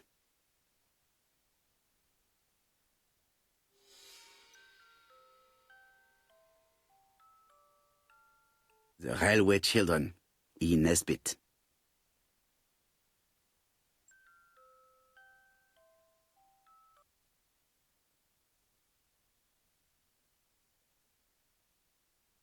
Traveling in China, a practical guide for English travelers.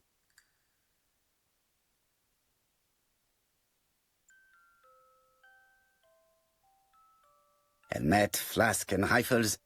Franklin is very well equipped.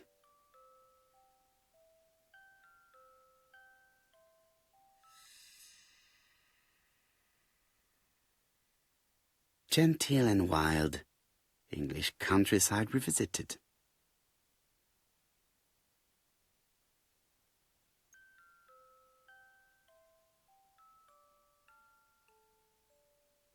Helmet, flask and rifles. Franklin is very well equipped.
The Black Dragon's Curse. To Franklin, who will never grow up. January 25, 1928. Car Charlotte.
Order and method above all.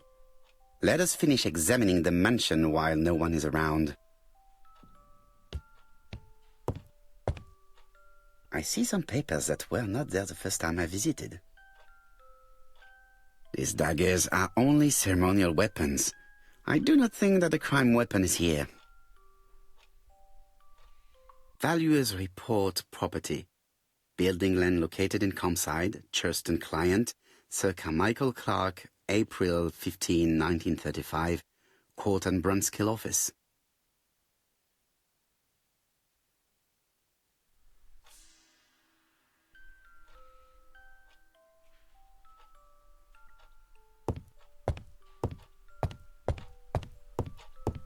This unit contains the medical records for Sir Carmichael Clark.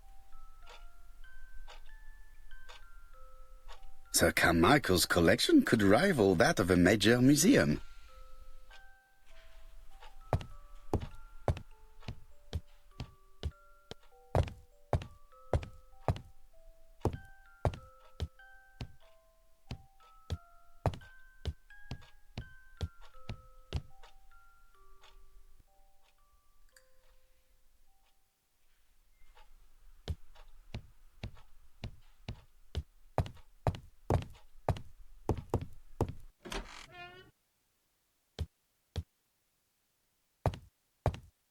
I've finished with this subject.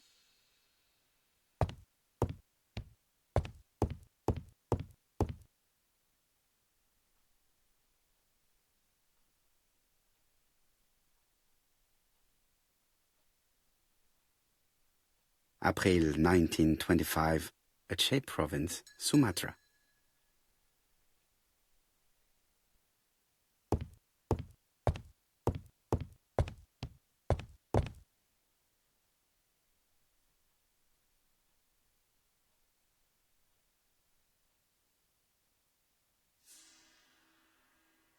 Miss Thoragray, Comside, Churston, Devon. Arsenic trioxide thallium.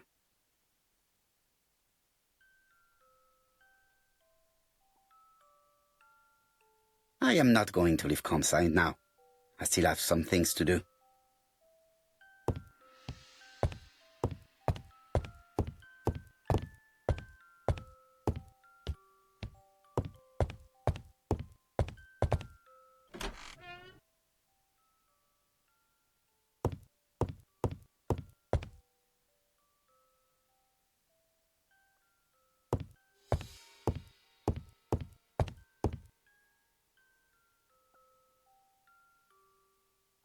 Helmet, flask, and rifles. Franklin is very well equipped.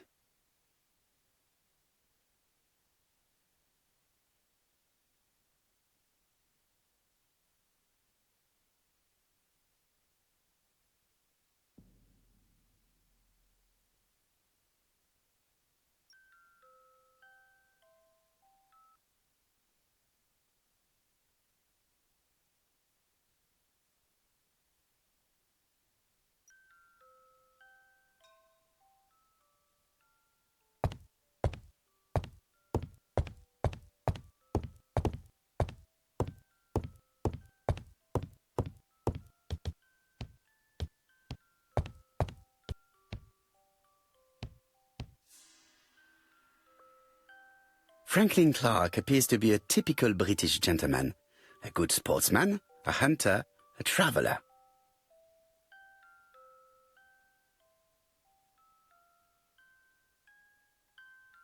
Franklin Clark appears to be a typical British gentleman. A good sportsman, a hunter, a traveller.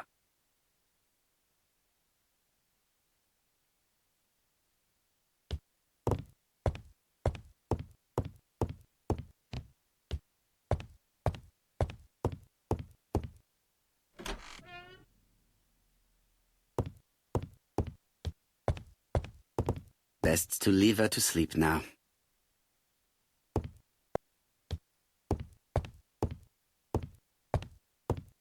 I am not going to leave Comside now. I still have some things to do.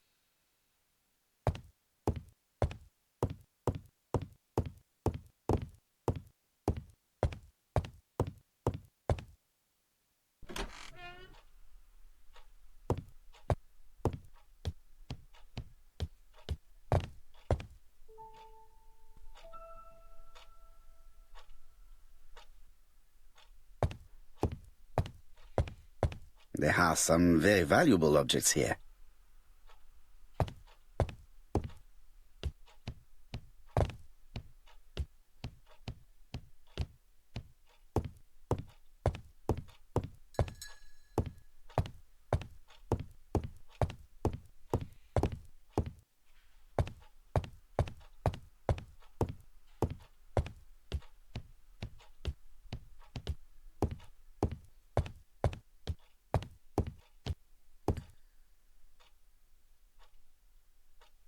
I see some papers that were not there the first time I visited.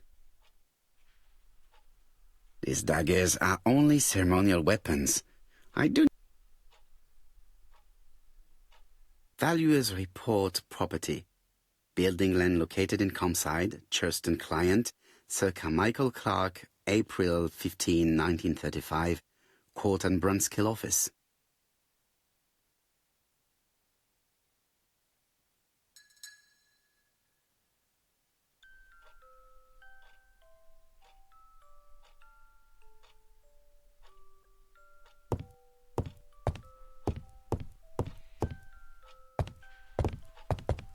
Sir Carmichael's collection could rival that of a major museum.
I see some papers that were not there the first time I visited.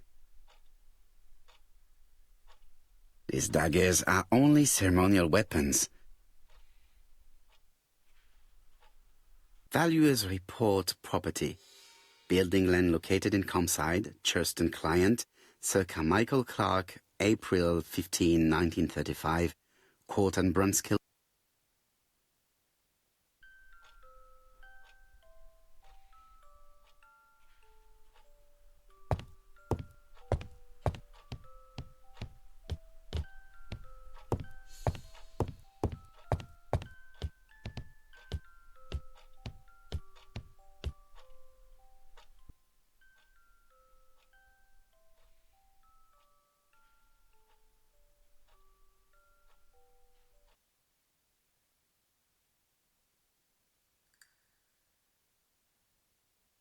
already seem similar daggers.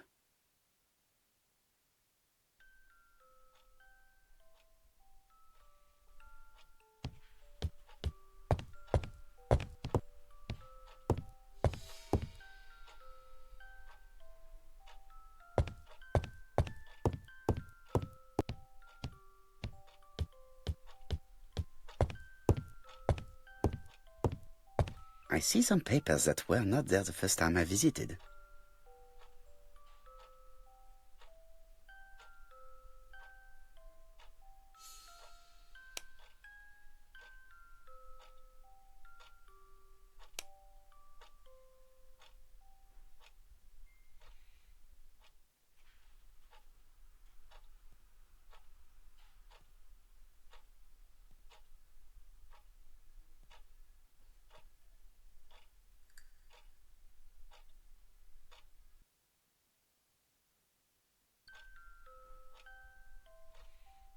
Valuers report property.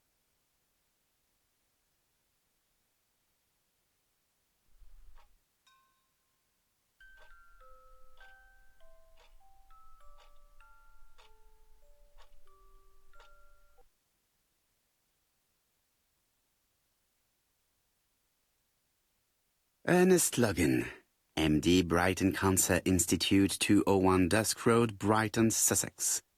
To Sir Carmichael Clark, MD, Comside Churton, Devon. Brighton, 1935, January the 5th. As a man of science, I owe it to you to be completely frank. Lady Clark, your wife is suffering from a generalized terminal cancer. I confess I didn't suspect anything like that during the first exams. But with the test results I have received today, there is unfortunately no place for doubt. I estimate that Lady Clark's life expectancy is no more than 1 year. Hospitalization would not help in her case, so I advise you to keep her at home and provide her with as much morphine as required to ease her last moments. Yours sincerely, Ernest Logan.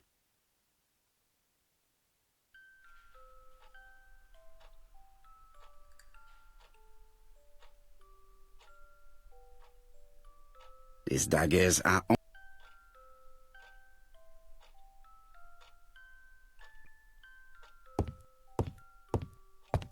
order and method above all. Let us finish examining the mansion while no one is around.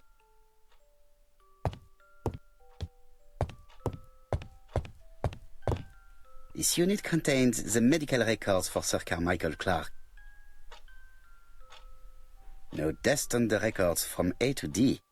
They've been handled recently. No known names.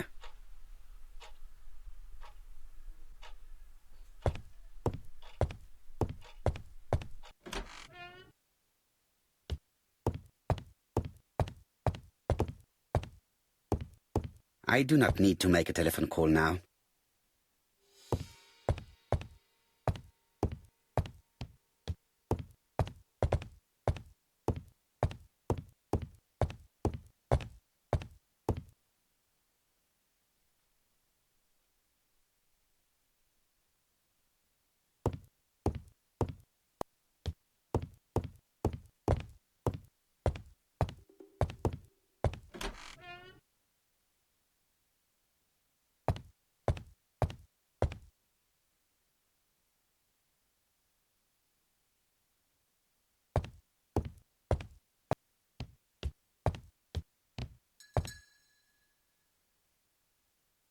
Franklin Clark appears to be a typical British gentleman. A good sportsman, a hunter, a traveller.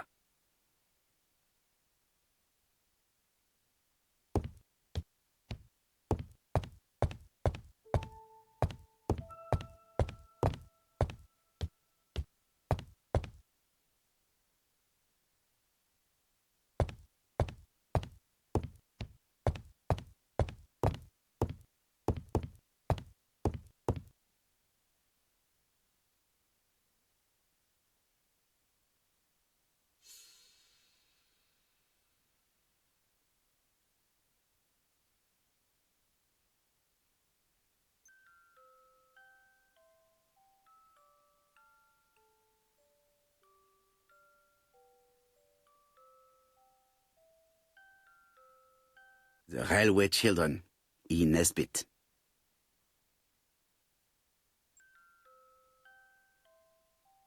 Helmet, flask, and rifles. Franklin is very well equipped.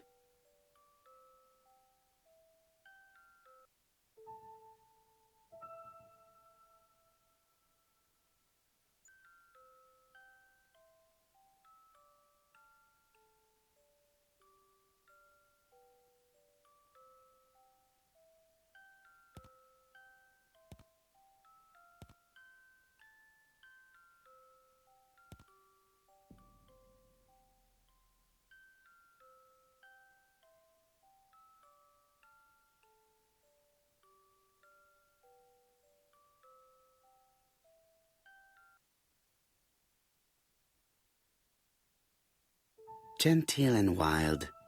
English countryside revisited.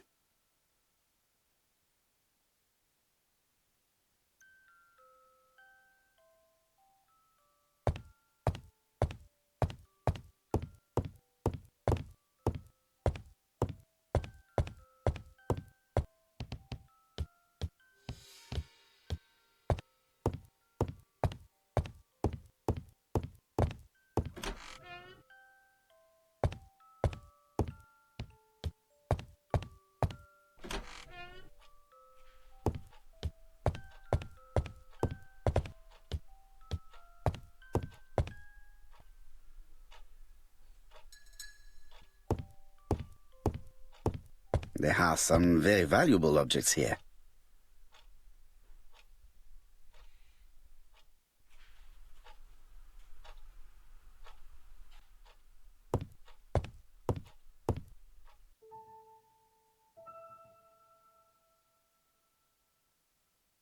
Comside's private collection, purchases since 1920. The catalogue for Sir Carmichael Clark's collection.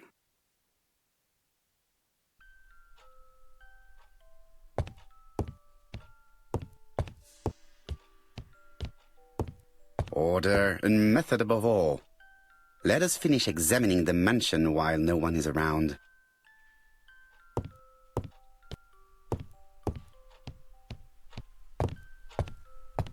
Sir Carmichael's collection could rival that of a major museum.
localized terminal cancer.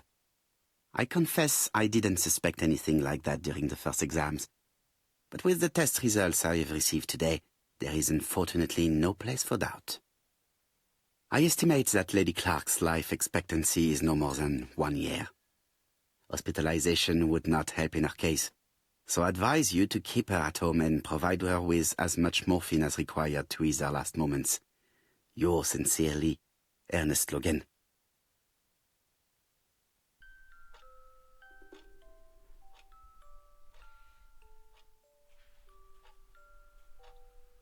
Valuers report property. Building land located in Comside, Churston client, Sir Carmichael Clark, April 15, 1935, Court and Brunskill office.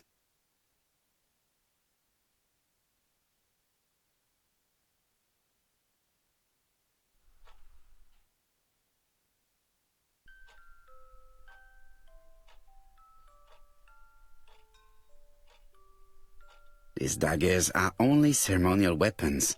I do not think that the crime weapon is here.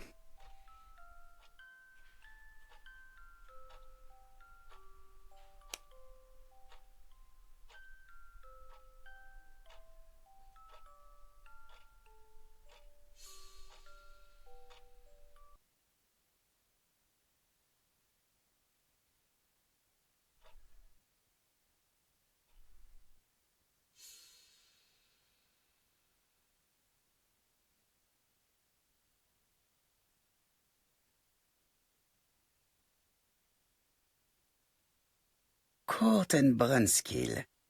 The name is familiar. Is that not the name of the firm Donald Fraser works for?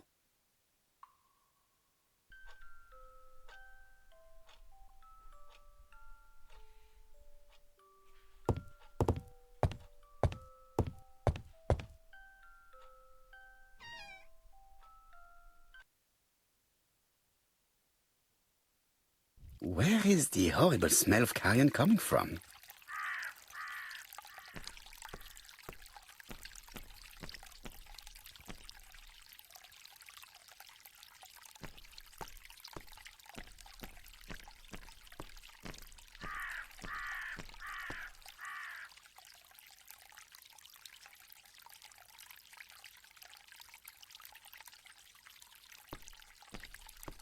Something makes me feel uncomfortable.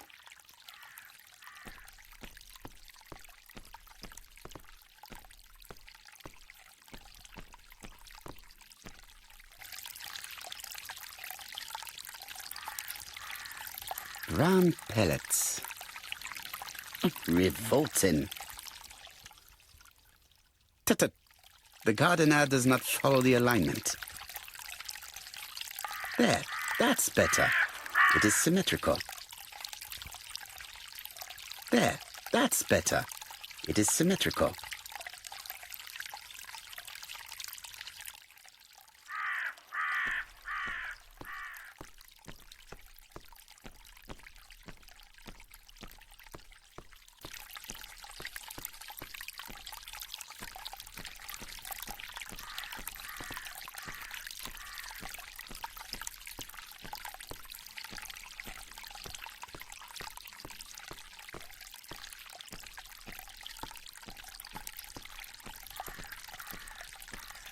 It was probably the gardener who lit this fire.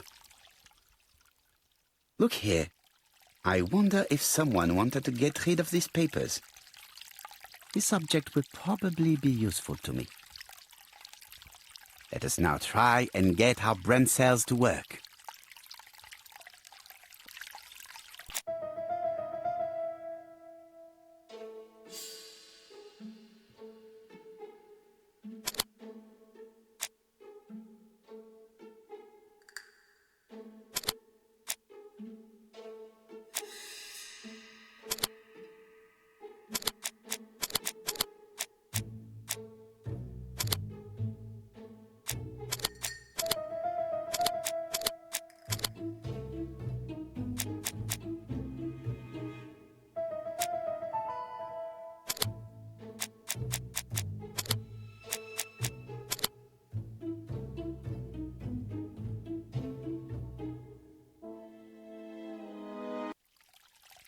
Everything that Thorgray has left behind comes from Sir Carmichael's collection. He most probably gave them to her. But she chose to leave them here rather than run the risk of being accused of theft. It is understandable when you know just how much Lady Clark mistrusted her. Let us now try and get our brain cells to work.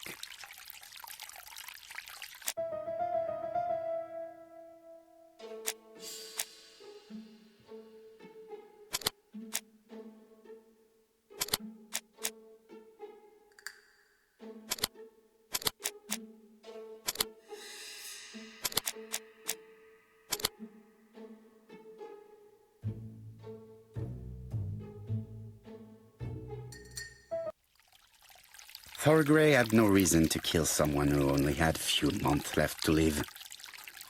The poison she ordered was for rats. The gardener must have made good use of it, considering the stinking remains on the path, not far from the property. I've finished here. I must put the skeleton key back and inform Hastings that I'm returning to London.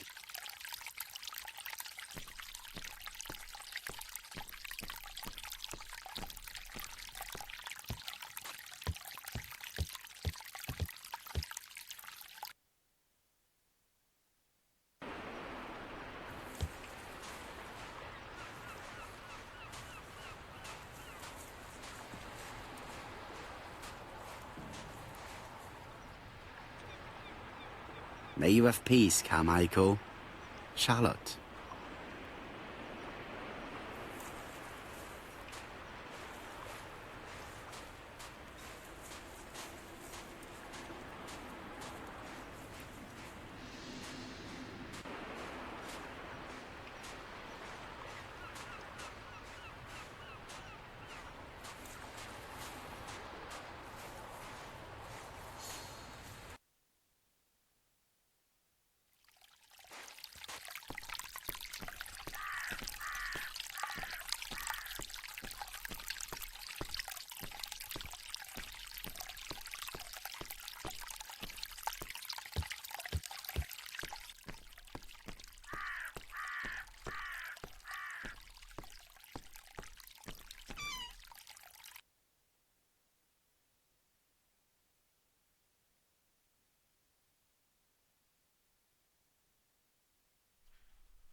Before leaving, I have to put the skeleton key back.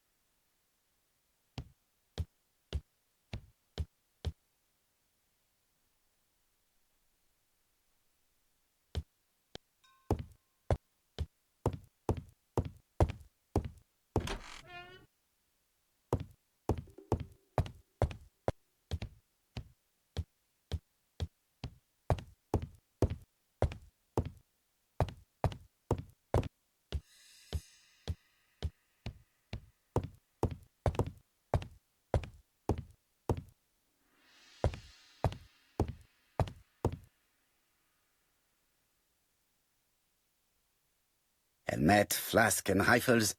Franklin is very well equipped.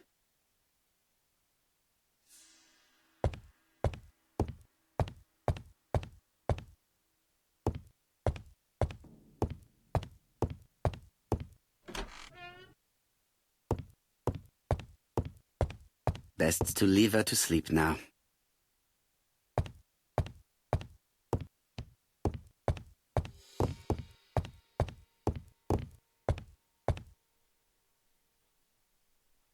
April 1925, Aceh Province, Sumatra.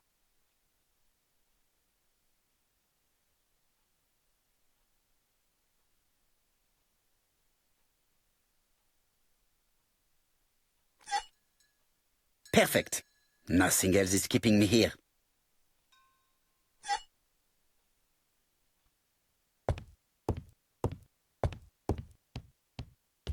I am not going to leave campsite now. I still have some things to do.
Hello, Hastings.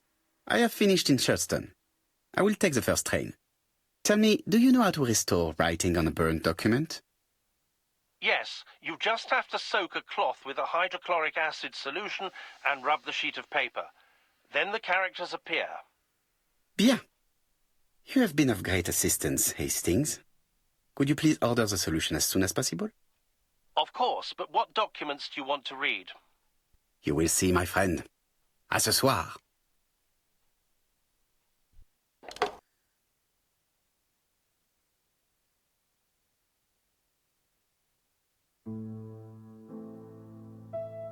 Donald Fraser is here. He insisted on waiting to see you.